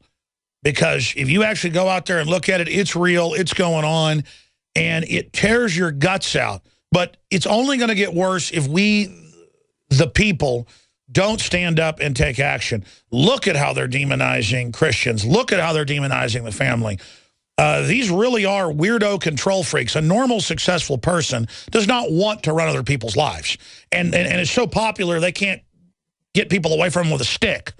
The government and corporate types that engage in these takeovers through inside deals literally are people that in a natural environment, as you've documented, sir, couldn't be toilet attendants. So in closing, how do we have a fundamental revolution of ideas against them, and how do we bring them to justice and build a better world based on individualism and free choice and communication and real community, not communism? Well, Alex, just like the market is composed of, billions of transactions and millions of people cooperating together, so is the liberty movement. And there are many things people can do that may not occur immediately as great steps for liberty, but they are. For example, most of us have teenagers or younger children in our families that we need Christmas presents for. Well, how about giving them the Suzanne Collins' The Hunger Game trilogy? This is a great, beautifully written, 3-volume books, very libertarian, inspiring for kids to read, but adults too, by the way. Or give people a copy of Henry Hazlitt's Economics in One Lesson or Murray Rothbard's For a New Liberty. There are all kinds of great books that you can give depending on the person's age and educational level and so forth. So just if you're a Johnny Appleseed of great literature for freedom this Christmas, Boy, you've done something very, very good. And everybody, it's the division of labor. Not all of us can go and sit in the CPS hearings, and not all of us can run a great radio network and so forth. We all have different things to do, but we all can do something. We have to do something. And if enough of us do something good for other people, something good for the cause of freedom, then we can win it. Absolutely. Hollywood and the social engineers always have one archetypal Hercules defeating all the enemies while everyone cowers. But real history is made by little people doing little things that move mountains together. So if you just wake up one person, folks, a month, or if you just resist a tyranny or laugh at it or say no to it or don't cower to the system, or don't let these corrupt corporations push you around, or don't let them cheat you on a bill, being active, getting into the animating contest, making it fun to be alive and awake, it will intensify your human spirit. We've just got to bring the human spirit back. Final comments, Lew Rockwell. Well, Alex, that's exactly right. And we must never forget, no matter how dark things are, we have the truth on our side. These other people are the battlers for lies and for all other kinds of evil. We have the truth. So the truth will win out if we're worthy of it. So we should all seek to be worthy of the truth. Well said. What are you planning to do in the new year in the fight for liberty? Well, I want to do more to expand what the Mises Institute is doing. We're having, I think, a tremendous effect on young people, not only of college age, but younger. We're going to just keep reaching more and more of them, teaching them the truth about economics, about what the government is doing to them, about the Federal Reserve and all the other criminal gangs in Washington. And we're having great success with our website. We want to do more. We want to reach more people, and that's our determination. Well, God bless you. We salute you going into the new year. Thank you so much, and great job with the Ron Paul channel. Thank you, Lew Rockwell. Thank you, Alex. We'll be back. All right, let's go to Tony. Thanks for holding, Tony. You want to talk about the World Bank? God bless you. Thank you for joining us. Go ahead. Hey, thanks, Alex. Wow, earlier this week I got through to the great George Norrie on Coast to Coast. Must be my lucky week. George is awesome. Yeah, I should get me one of them lotto tickets. So what's on your mind, sir? Just a couple things real quick. I just was wondering if you're going to have, or when you're going to have Karen Hudris back on the show. She's been coming out with some really good interviews the last month. And now remind me, who is she? Karen Hudris. She's the World Bank whistleblower. Oh, yeah. I saw on the screen you were talking about World Bank. Yeah, we had her on the Nightly News and here, and I think she's told her tale. It's very interesting. It just fits in what we already know about the World Bank, so we might get her back on sometime. But what's your take on all the other issues that are taking place? You're pretty much on point. And, yeah, that's about all I had to say, except to bump some Clash, Know Your Rights, for your bumper music. Oh, yeah, play some Clash. And what's the name of the song? Know Your Rights. I think I've heard that song. It's a pretty good song. Thank you so much, sir. All right. Let's go ahead and talk to Wesley in Mississippi. You're on the air. Go ahead. Hey, Alex. Hey, brother. I just want to say, of course, I've said this before, but the Nathan iodine and the coffee are absolutely amazing. The coffee, man, I'm so glad you came out with this. I've been hoping for an organic type coffee I can trust for a while now, and I just hope we can get more of it because it's we're selling a lot of it, of the bags we got, and it's very popular. And there's only a certain season we can get it. I wish I would have bought more from the Chiapas folks down there, but it's my favorite coffee. I mean, I'm sure on the right day you could find something better somewhere, but it's just I've been drinking this coffee for years, and now we've put it out as our own brand. So I'm glad you like it, brother. Yeah, I love it. Well, the point I want to make is I love how, especially in the recent years, all the yuppies, as you like to call them, get so excited when they see new movies and new TV shows, such as like James Woods on the Science Channel or Morgan Freeman or this Almost Human stuff, or they hear about these new technologies claiming that will give us superpowers and make us immortal. Or that's right. They're rolling out all the microchips and everything like it's so sexy. It'll make you live forever. It's so cool. That's how they're selling the rat poison. My 2 points on this are like, okay, first off, if you're Christian, the electronic tattoos and the RFID chip, that should just scream mark of the beast at you right there. But, you know, and number two, you're not part of the royal bloodlines. You're not part of the elite. You're not getting this technology. This isn't for us. This is for them. All these immortality and all this, you know, reading people's minds, you're not getting this, buddy. You're a peon to them. They are the ones who are getting all this technology. So, you know, stop getting so hyped up about it as if it's for everybody. And it's probably going to be way too Well, that's right. Any technology we're given has the Trojan horse of surveillance and microwaving us and controlling us. The globalist, it's like the great George Carlin said, education will never get better, it'll get worse because the owners don't want you informed. No kidding. Can you imagine what George Carlin would say today with 2 + 2 = 5? And that you can misspell and it's still spelled right? I mean, or if a teacher corrects people that are using improper English, they get fired because, Ebonics is now a proper language. I mean, folks say there's Ebonics with black folks. You ought to go hang out in East Texas with the white people out there that, that have their own language that can't even understand each other. It's the same deal. You're supposed to get rural or ignorant people that don't know how to speak the proper language and inform them of it, not say we're going to get rid of language altogether because people couldn't adopt it. Pretty soon we'll just be running around like cavemen, like Barney Rubble, going, hoo, hoo, hoo, to each other. Me want woman, me want food. It's like the old joke of how did Arnold Schwarzenegger ask Maria Shriver out? Man, woman, eat. Pennsylvanians coerced into giving cheek swab at voluntary checkpoint, but it's not really voluntary. This is a big issue happening nationwide. DrudgeReport.com carried it yesterday into today. In fact, I think it's still up there. Yeah, you can find it on the middle column. And this is the type of tyranny that is going on. Separately, talking about political correctness, U.S. Army War College seeks to remove General Robert E. Lee Stonewall Jackson. The British infantry have studied Stonewall Jackson and teach at their main West Point style school that he's the greatest strategy commander of all time. Stonewall Jackson, who died in battle and could take forces 10 times smaller and beat larger forces. I mean, it's just military strategy, but no, now their names must be expunged. No one can even see it. I mean, this is just the total political correctness that is running rampant across this country and across this world. That's some of what's coming up. And then more on Obamacare. There's been some big Obamacare level developments. Here's a headline right here out of Newsweek, the case that could topple Obamacare. And I'm predicting they're going to get rid of some of it, but not all of it, because the insurance companies and the banks get what they want, unless there's enough heat on this system. But right now, Kenny has been holding a long time. Kenny from Ohio, then we'll go to Jane and many others that are holding. Kenny, thank you for calling. What is on your mind today on this Wednesday edition? Hey, how you doing, Alex? Good, brother. Well, I seen a couple days ago on Infowars.com that Connecticut had passed a bill with the labeling of GMO foods.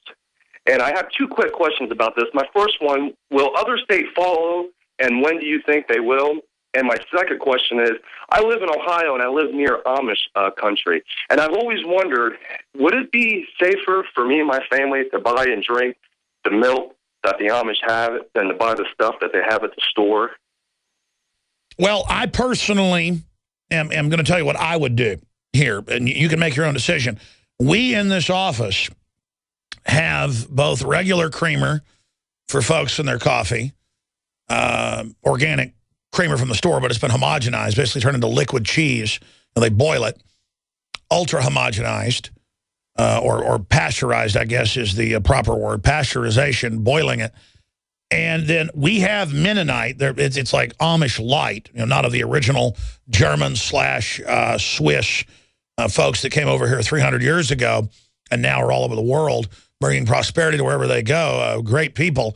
The Mennonites are kind of the same deal, but are just more of a modern coalition of groups or spinoffs. And we buy and drink Mennonite milk. And I have Mennonite milk at my house. And I would get it from Amish, too, if they were around, but it's excellent. And they go to the farmers markets. They would come to the Austin farmers markets.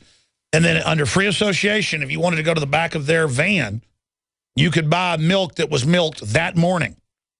And if there's any contamination, they have to throw it all out. Instead, they want ultra-pasteurization, so big pharma, the big pharma-run agribusiness, that's what it is, can put the GMO hormones in it, you name it, blood can be in it, feces, you name it, and they boil it to where it kills the bacteria, but they can feed you basically, you're getting as much pus sometimes as you're getting milk. They make the cows overwork. Their breasts are twice the size that they should be.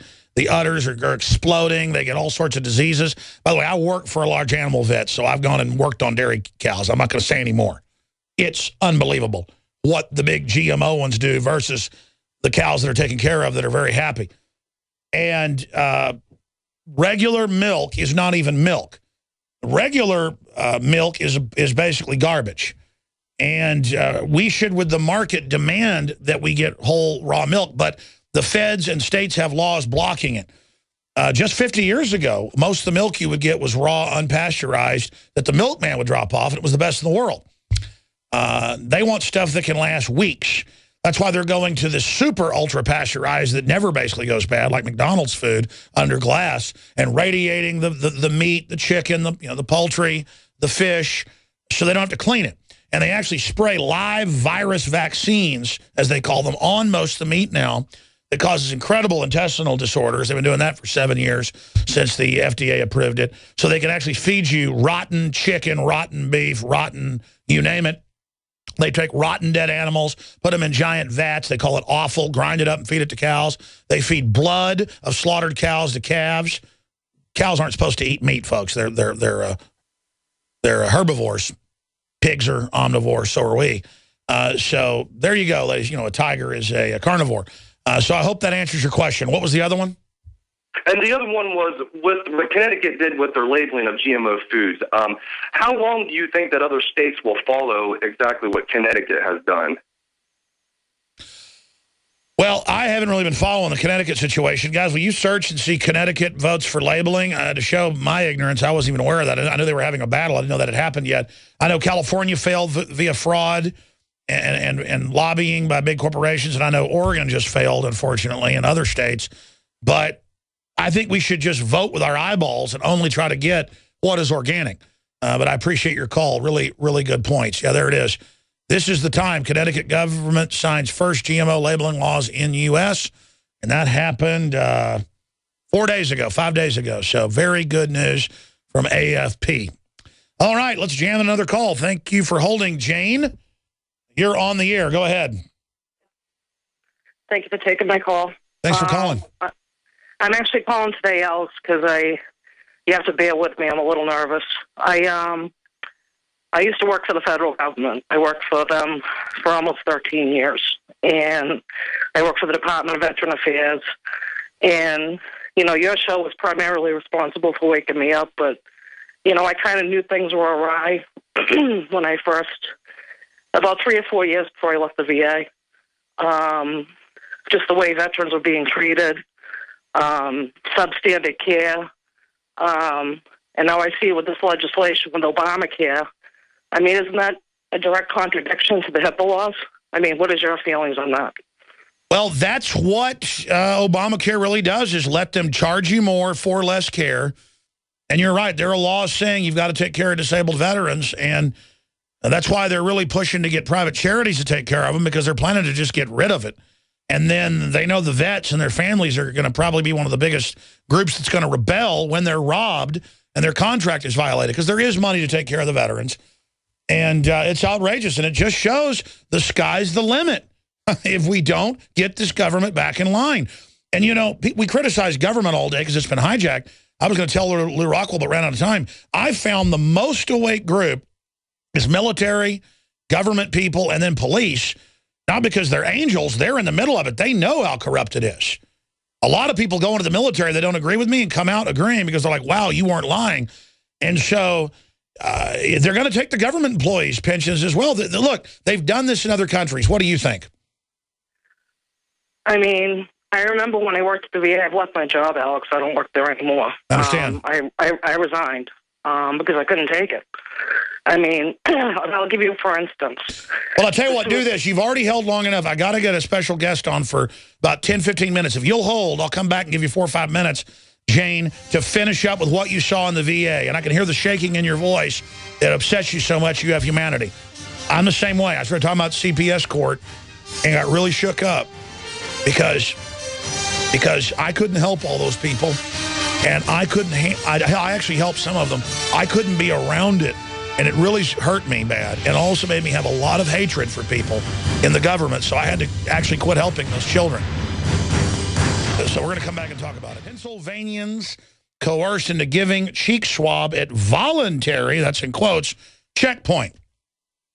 And, of course, what they call voluntary becomes mandatory. And we've played the local newscast out of Georgia, Florida, Texas, Colorado, New Mexico, California. I mean, this is an every week occurrence now in the last year. And it's a federal program under the White House Office of National Drug Control Policy to, quote, see if you're on drugs. And if they can intimidate you, they'll take blood or urine there on the side of the road. But then they say, just give us a cheek swab because they can wipe cells easily off the inside of your mouth. So cops are sticking swabs in your mouth and intimidating people. And the average person falls down before them and does this. And this is to prime the pump for a national DNA database. Just like the feds 15 years ago started taking blood with rubber stamp warrants in Arizona, now it's nationwide without warrants. If they claim, I think you're drinking, I'm just going to take the blood. So, Ricardo, thank you so much for coming on with us. And, of course, you reported it to the press so folks knew about it, according to the Reading Eagle. Tell us what you said to City Council. Well, first off, what happened to you?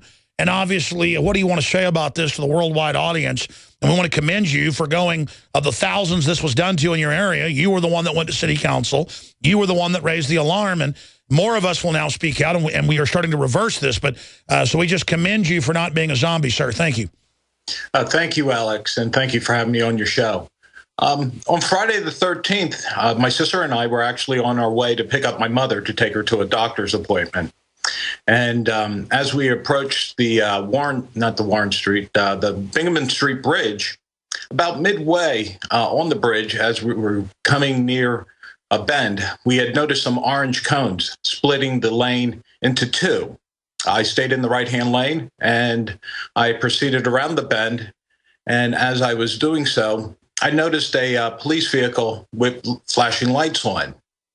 Since I couldn't move over to the middle lane, I kept going forward. That's when I saw a civilian person with regular clothing just step off the sidewalk with orange cones directing me and forcing me into a parking lot. I couldn't go around them. Like I said, I couldn't run them down. And this is key. You're being commandeered. You're being given a custodial arrest. Under common law, you were arrested. Go ahead. As I approached several feet from his position, like you said, I had to go in the direction I was being forced and directed to. So I got into the driveway, and off to the left-hand side, I saw an orange construction sign, but this one read paid volunteered services. And as I entered into the parking lot, I had noticed that there was an improvised staged parking spots with more orange cones. I say total of 5 or 7 spots. And within each one of these spots, there were teams of people designated in each one of these spots with just collaborating with each other. So I pulled into the first spot, and my sister and I looked at each other, and she said, "What the hell's going on?" And I had no idea. So I noticed a woman walking to my vehicle. Naturally, I rolled down my window. And with that being said, she told me I was not being cited. She told me that I was not being pulled over. However, that she wanted to ask me a few questions about my driving behaviors and habits and take a mouth swab, and that she would pay me for this. Naturally, I said, no, thank you. She came back to me and said, listen, I understand this is voluntary. However, and she went back into her sales pitch again, telling me that she would like to ask me about my driving habits. You're being racketeered. You're being pressured. Right. So basically, I again told her, no, thank you. She said, listen, I know, again, this is volunteer. And, went back into her sales pitch once again. This time she was going towards some literature she was carrying on her clipboard. I immediately stopped and just said, listen, no, thank you. Mr. Nieves, stay there. We're going to come right back to you. Amazing firsthand account of this fraud. And again, it's a service. Why don't you want the service? Everything's a service. The IRS is a service. The vaccines are a service. Wow, we're going to come right back. And this guy's fighting back. We all need to, because up in Fort Worth, they didn't even tell you it was voluntary. It came out in the news. We'll be right back. Stay with us. This is a federal program in all 50 states. The Pacific Institute for Research and Evaluation was hired by the National Highway Traffic Safety Administration to run the checkpoint to look for motorists using drugs and to quiz them about their driving habits. And so, if you just joined us, he's going to take a family member to the doctor, and he gets directed off the bridge. The police force him to pull over, and then someone comes over and starts asking him questions. In most areas, it's police doing it.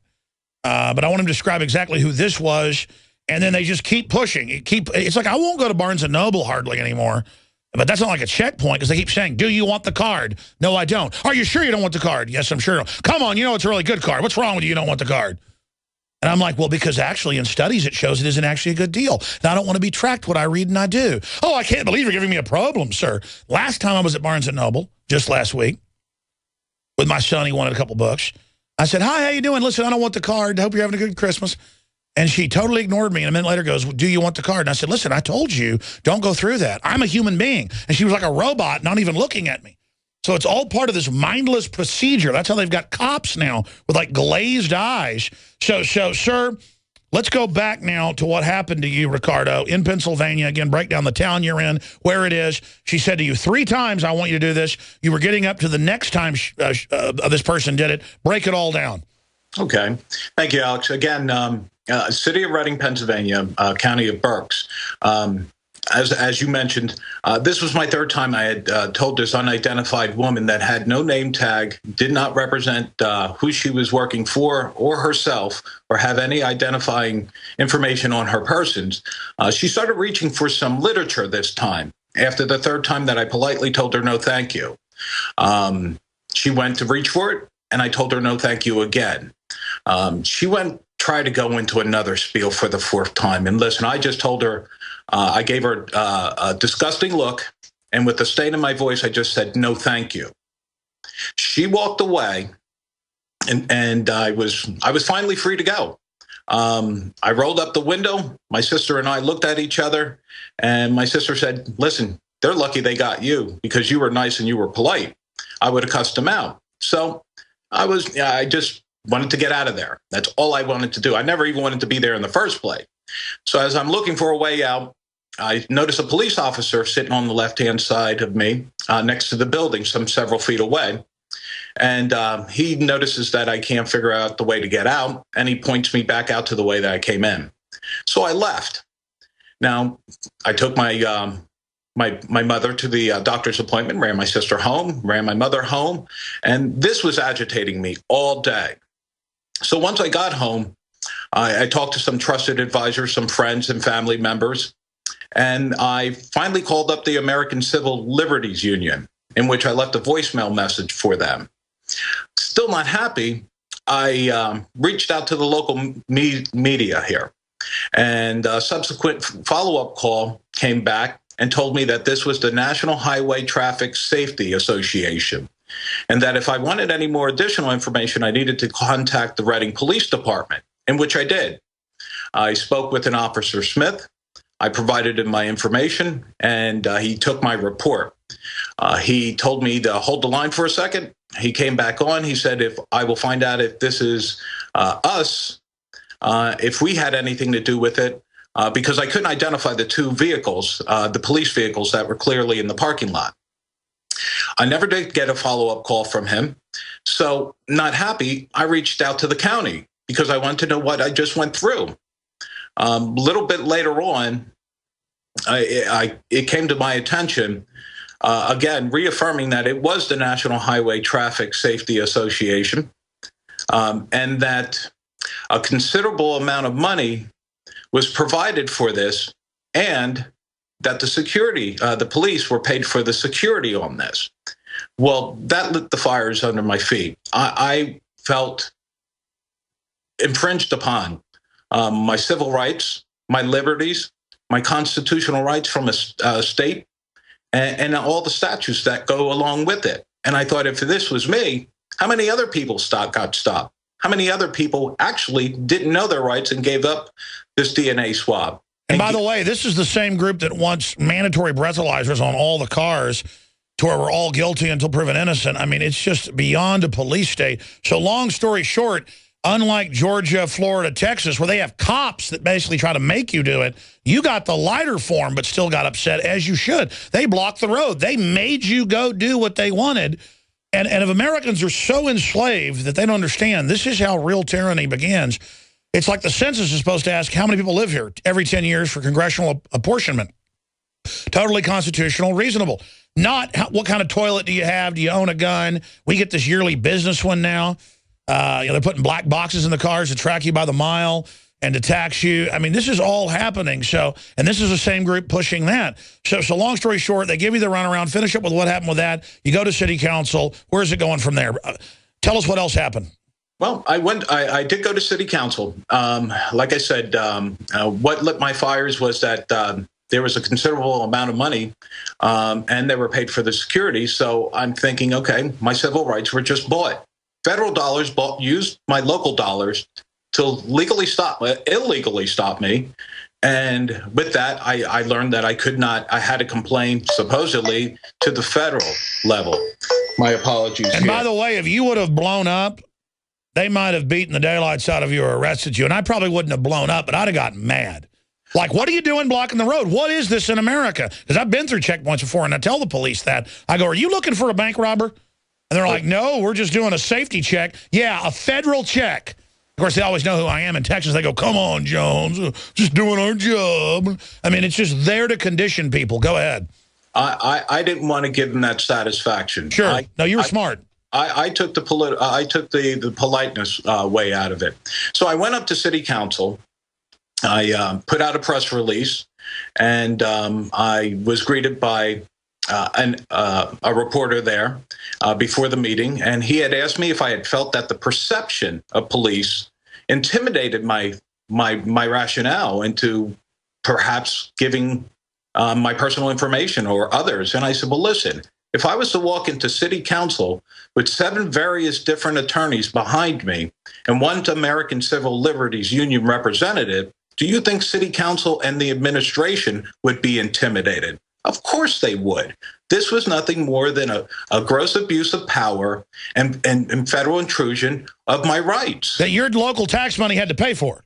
Yeah, your tax money, my tax money, our tax money. Yeah, I cannot believe that my local officials, I'm not sure who gave the order, who authorized it, but I'm disappointed. I'm very disappointed that people or whoever enriched themselves on so many different levels off of their voting constituents. Well, Mr. Nieves, I know what happened. And if you go read the article by Paul Watson and follow it over, you're absolutely right. It is a federal agency. They've hired private institutes to do it. They buy the local police, either off duty, but in some cases use pressure for highway funds to the county or city to set up these checkpoints. And of course, they have the DWI ones and all the rest of it.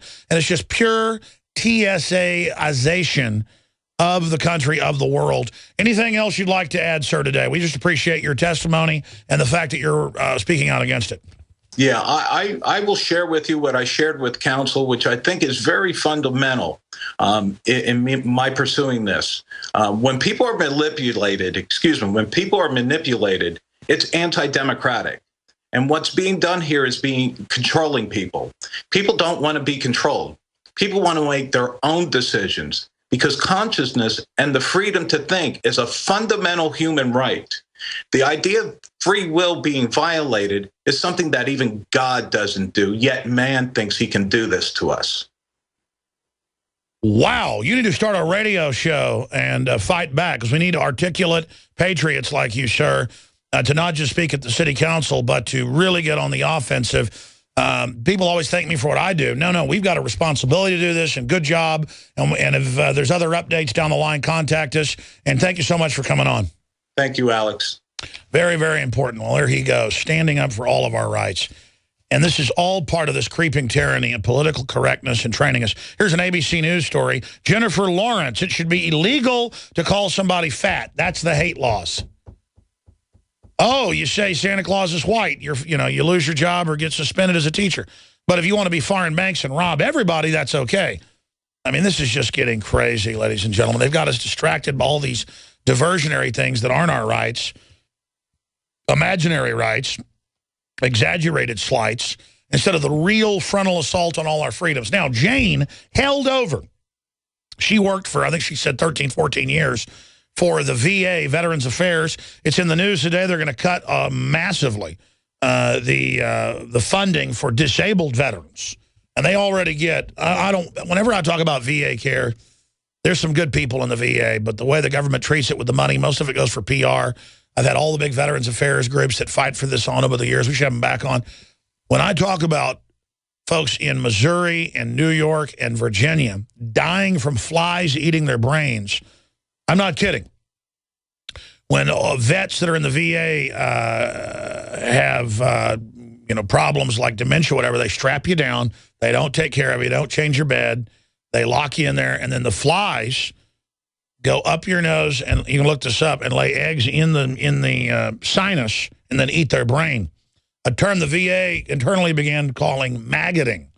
Now, I don't know if our guest knows about that, but if you just tuned in, you think I'm joking. Search engine, maggots kill veterans in VA, or flies kill veterans. I'm not kidding. They had cases where roaches are eating people, because roaches can actually start eating on you by the hundreds. And, of course, they're hiring a bunch of foreigner doctors in many cases that aren't even really certified doctors. When you go in there, there's like SWAT team guys everywhere, bossing everywhere around. They try to give you drugs, not surgeries you need. It's truly hellish. And Weldon Henson's an Air Force veteran. He goes into the VA, works here in our office, and he just says they're incredibly rude to him now. It didn't used to be like that. He just got out of the Air Force 8 years ago. So it's a New World Order world. It's not a man's world, not a patriot's world. It's a tyrant's world right now. And she sounded upset. She said, "That's terrible. I had to quit. I couldn't do it." I don't know what she's going to tell us, but they run from bad to worse is the issue. And they hate our veterans, and they've always abused our veterans. I mean, they stole after World War I the bonuses they were supposed to get. They never paid them. And when the veterans protested, they killed a bunch of them. Shot them and rode over them with horses. And so the government's been a stinking group of crooks for a long time. And the cowards in the government really hate veterans because they're people that will actually stand up and fight.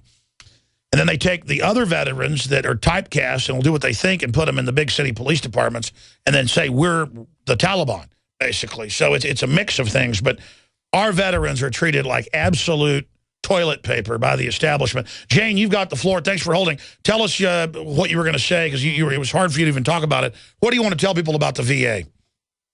I mean, Alex, it was, the employees that work there, and I'm sure they'll vouch for this, they call it the VA way.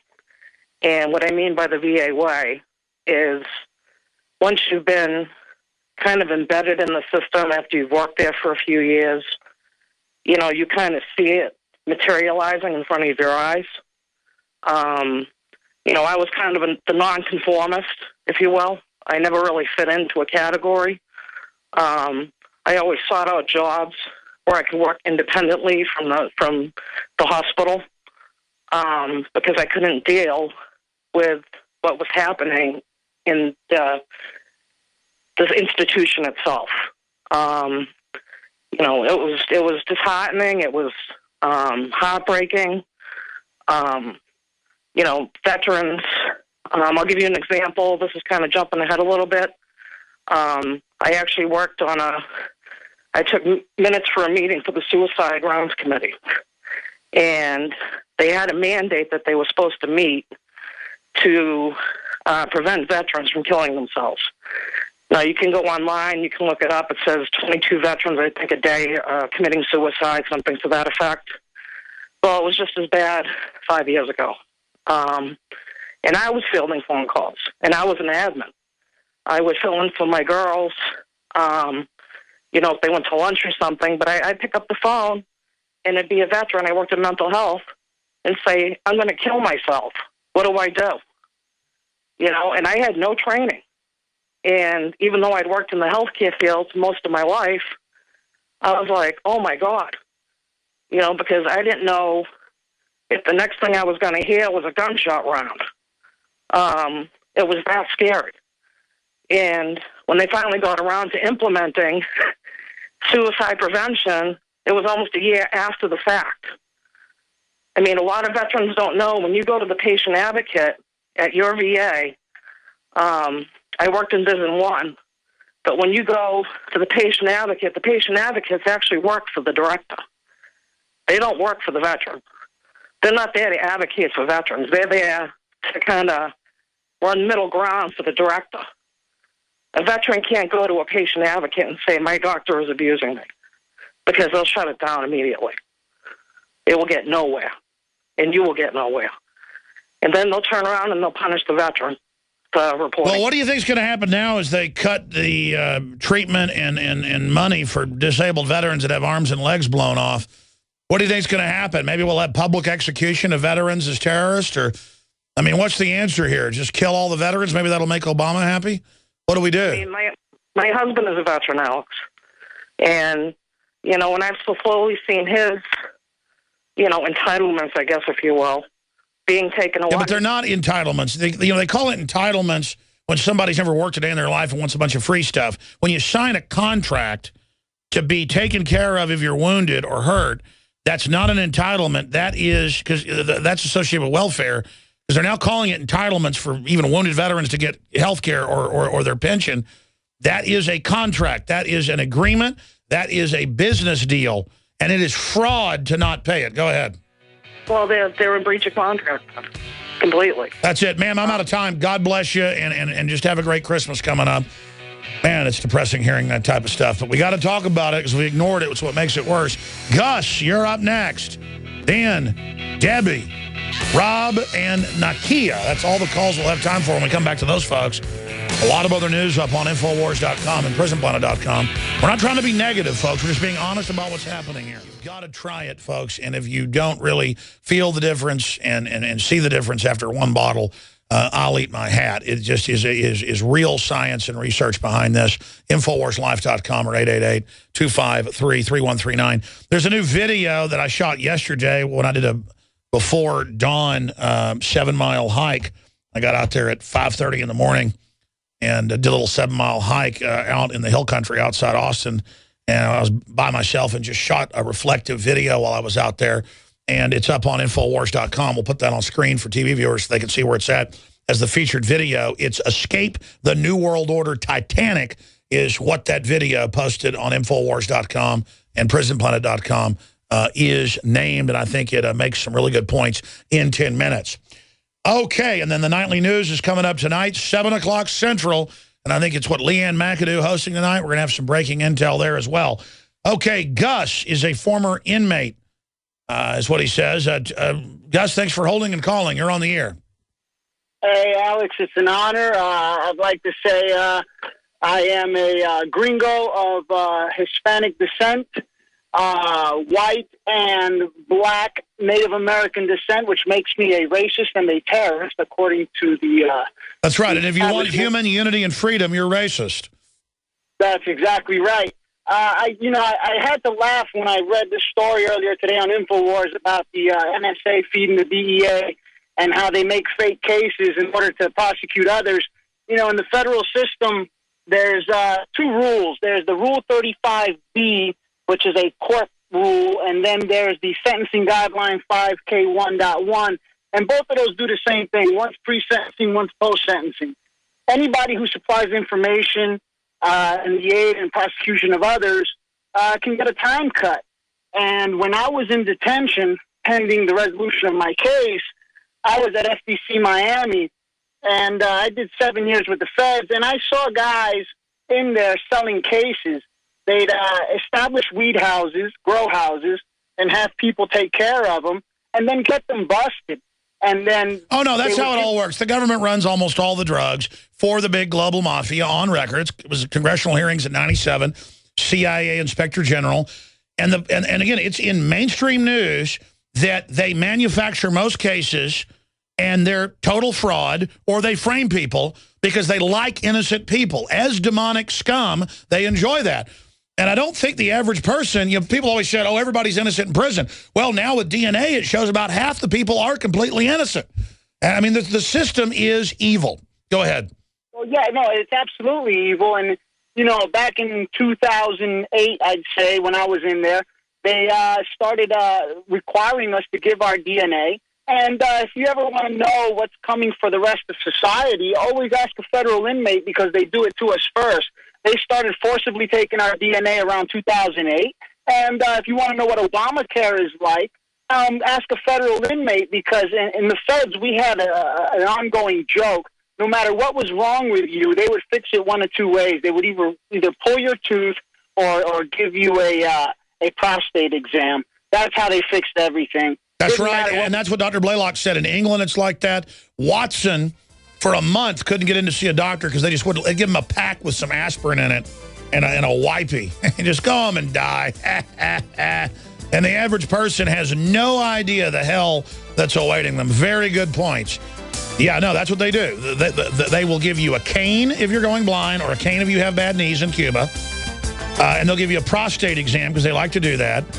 Or they'll pull a tooth or give you painkillers. That's it. Or a firing squad with men in black uniforms raping your wife in front of them and stomping your guts out right in front of you with giant armored vehicles and burning cities. It's everything you want. It's what you're going to get. I've had family that's died, people that have almost died, sicknesses. Please pray for my uncle, William Hammond, folks, because he's as strong as a horse and, was the whole 9 yards, but it killed his son a few weeks ago. Went to his funeral, and my uncle's been in the hospital now for weeks, sedated on oxygen, and it's really tearing up my family. We're going to talk to her in a minute. Here's the 2-minute report of a boil down of the interview with Sibel Edmonds, the NSA whistleblower, last night on what's currently happening. Then we'll go to Debbie. Only 1% of these documents have been released. The argument that we are being given by people like Greenwald is that, oh, this is much more effective. However, as they are saying and providing the public with this line, which is a baloney line, the same Greenwald is making multi-million-dollar book deals with mainstream publishers who would never, ever publish anything that is against establishment with documents that they consider to be stolen and highly classified, promises the publishers that he's going to withhold some information, some of these documents, which are not his. These are the ones that belong to the government, the United States people, to Snowden, who obtained this. So he has the second-hand documents. I will reserve some of these documents and I will publish this for you. So you got to give me more $1 million rather than those guys in Guardian. And gave me many thousands of documents, and he very carefully vetted each one to make certain that the only ones he was giving me were ones that were in the public interest to know, but also ones that were relevant, that revealed things that the public doesn't know that he thought the public should know. He's saying Snowden. Folks, the full report's up on Infowars.com and, of course, PrisonPlanet.tv. And I think we should investigate Snowden and Greenwald. But my gut tells me they're for real. I have some questions about the way it's being handled. The media is grabbing onto it now because they don't have a choice. And I don't blame them only releasing certain documents, because if they release others that actually hurt people, it was illegal to gather it, but if you release it, it could hurt somebody, then that'll make the cause look bad. Now, I'm not criticizing Kurt and Sibel Edmonds and David Knight, who are investigating it. But I don't think, I mean, they're talking about arresting Greenwald. They're already criminally going after the Guardian. And it doesn't matter. This has really hurt the system. So I think we should be ready to win instead of just always, automatically thinking something staged. Now, I'm not saying that people are wrong to question this. I'm just saying I don't see the evidence there. And I see what Sibel's saying, and she's a real whistleblower who was gagged and things, but that was a long time ago. Things are changing now. Let's go to Debbie in Texas. What's the mystery illness you're talking about with the state health department? Yeah, they've got out of Conroe. There's 8 people that went into one hospital. 4 of them are dead. They said 2 of them are fighting for their life. They have looked into it. They've doing tests, and they said that they're testing negative for standard strains of flu. All right, let me stop you. I'm going to have to go into overdrive with you, ma'am. Can you hold in the next segment? Sure. Let me just ask you a question. You're saying you're with the state health department? No. I'm not with the state health department. You're saying you talked to them? No, this is coming out of KHOU out of Houston. I got it. They're reporting on it, guys. KHOU, mystery illness. Because I've told people weeks ago, this killed Rob Dew's friend in New Jersey, 34 years old. It killed my cousin, Peter Hammond. It's really hurt my uncle, who's been fighting for his life for 2 weeks, William Hammond. And my dad's been sick for a month, and they can't find anything. It looks like a microplasm. And, yeah, there it is. Patients ranging from ages 41 to 68 were admitted. And that's just a hospital that recognizes this is some kind of mystery thing. Because, again, they cannot find out what it is. They think it's a microplasm. So I'm going to come back to you, ma'am, and let you make your point. And I've got Nika and let's talk about child services took kids and Rob on Bitcoin. But I want to leave the phones open for a couple other callers. What do you know about this lung situation? Because the media is not really reporting on it, which shows you there's a cover-up. Has now been sick for, I guess that was 3 weeks ago when Peter got sick, for 3 weeks, and has been in the hospital for over a week. So bad they had to sedate him and basically put him on oxygen with assisted breathing. And he's gotten a little bit better, but it's my mother and father are there right now, and it is just serious situation. Because I really love my uncle. You know, he's one of the people that helped wake me up at the New World Order. He's actually called in on the show over the years, William Hammond. And just pray for him out in East Texas. He's in a good hospital in Tyler. But the issue is I called it a mystery illness because I had swabs done on my children who have been sick for weeks. But because of vitamins and minerals and stuff, the fever never goes away. They're going around doing stuff. They're whatever. They just have a low fever and cough. My dad's been sick for a month, almost a month. My wife's been sick for 3 weeks. I have not gotten it by the grace of God. And I chalk it up to the Beyond Tangy Tangerine, the iodine, and the rest of it. Literally, because, I mean, I don't ever get sick anymore. I don't even get allergies anymore. I used to be racked by them. By the grace of God, I'm more healthy. I drink more water, too. That's part of it. But they tested him 2.5 weeks ago, the first time he went to the hospital. He didn't go to the hospital for about a week after his son died. And nothing came back. It's not flu. It's not bacteria. It's not. And I was saying, look for microplasms. And they're like, oh, wow. And then now they are finding some type of weird microplasm. I've got the literature at home in some people, but not in my uncle. And it's really weird because they say his lungs look like he's been smoking 5 packs of cigarettes his whole life. He's never been a smoker. He was always an athlete and was in athletics. Oh, I guess football and track at LSU. And a Vietnam veteran, a helicopter pilot with special forces, delivering special forces. Shot down 6 times. He never told anybody about it. Me and my cousin dug into his trunk, his army trunk one time. Just unbelievable black ops all over Vietnam and other countries over there. Just a really great guy. With his shirt off and shorts, he looks like he's in better shape than I am. He's a strong guy. And the reason we know, look, flu, they say, kills 35,000 people a year, but that's usually infirm people, and it's really about 10,000, the medical numbers show. Out of 300 million, that's not that many, but it is a problem. This is killing healthy people, people that are like oxes, young people, children, and there's no media coverage of it. There's no coverage until now. KHOU 11, we're putting it up on Infowars.com. This just came out last night. The lady just called in. Debbie, we're going to go back to her in a minute. My uncle believed it was chemtrails because, he was also a regular pilot and stuff and did all sorts of piloting down in Latin America and things. And he pointed out that the lower chemtrails were coming in and actually coming in and dissipating on the ground. The investigation of the mysterious illness in Montgomery County is expanding to other hospitals as doctors report similar cases.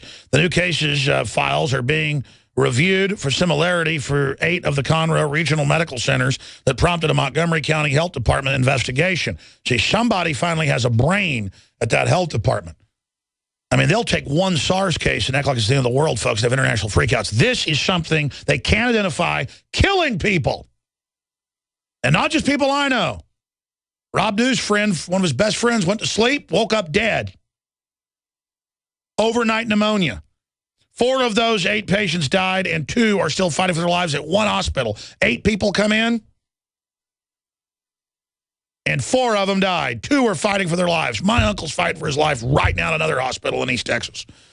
We don't currently have a diagnosis for what we call this illness. They can't discover it, folks. They take the cultures. They send them off. They can't find out what it is.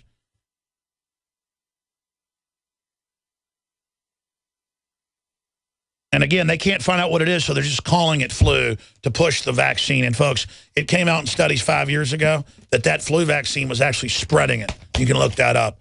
And the more vaccines we take, the sicker we get. And then it gives it to other people and it incubates in them. Mysterious respiratory illness strikes southern Alabama. 2 dead. Oh, we just found another one. Oh, they never find out what it is, folks. That's because they don't want anybody to know. This stuff's all sent off to the CDC. Debbie, what do you think's going on here? See, because again, if it was even something that wasn't that big of a deal, they'd be fear-mongering it. They're not fear-mongering it. This is the same government that's done lethal biological releases in New York before on the subway. They don't want us to know. I mean, this is something special. Go ahead. Yeah, that's what I was thinking, is the fact that since nobody's saying anything about this swine flu they created such a panic over it. And you'd have some diabetic with both their legs cut off, totally sick, die of it, and they'd put them all over the news. You got healthy people dying, and they're not talking about it. Exactly, and since it was just simply out of Conroe, which I'm 15 miles from Conroe, it shocked me last night. Ma'am, it's everywhere. It's all over the country. When I talk about this, the emails flood in. People are dying all over the place. Yeah, and it's really sad because people are going to have to start looking into. I mean, since they won't say anything about it, it makes you wonder why. Why are they not getting the CDC? Why is the CDC not saying anything? What is it, and how do you protect yourself from it? That's the biggest thing. I mean, is it airborne? Is it not? Is it by contact? How is it? Well, yeah, and I mean, they can identify anything, whether it's H1N1 or whether it's bird flu, this or that. There's another one. Mother says mystery illness transferred son into dying patient in days.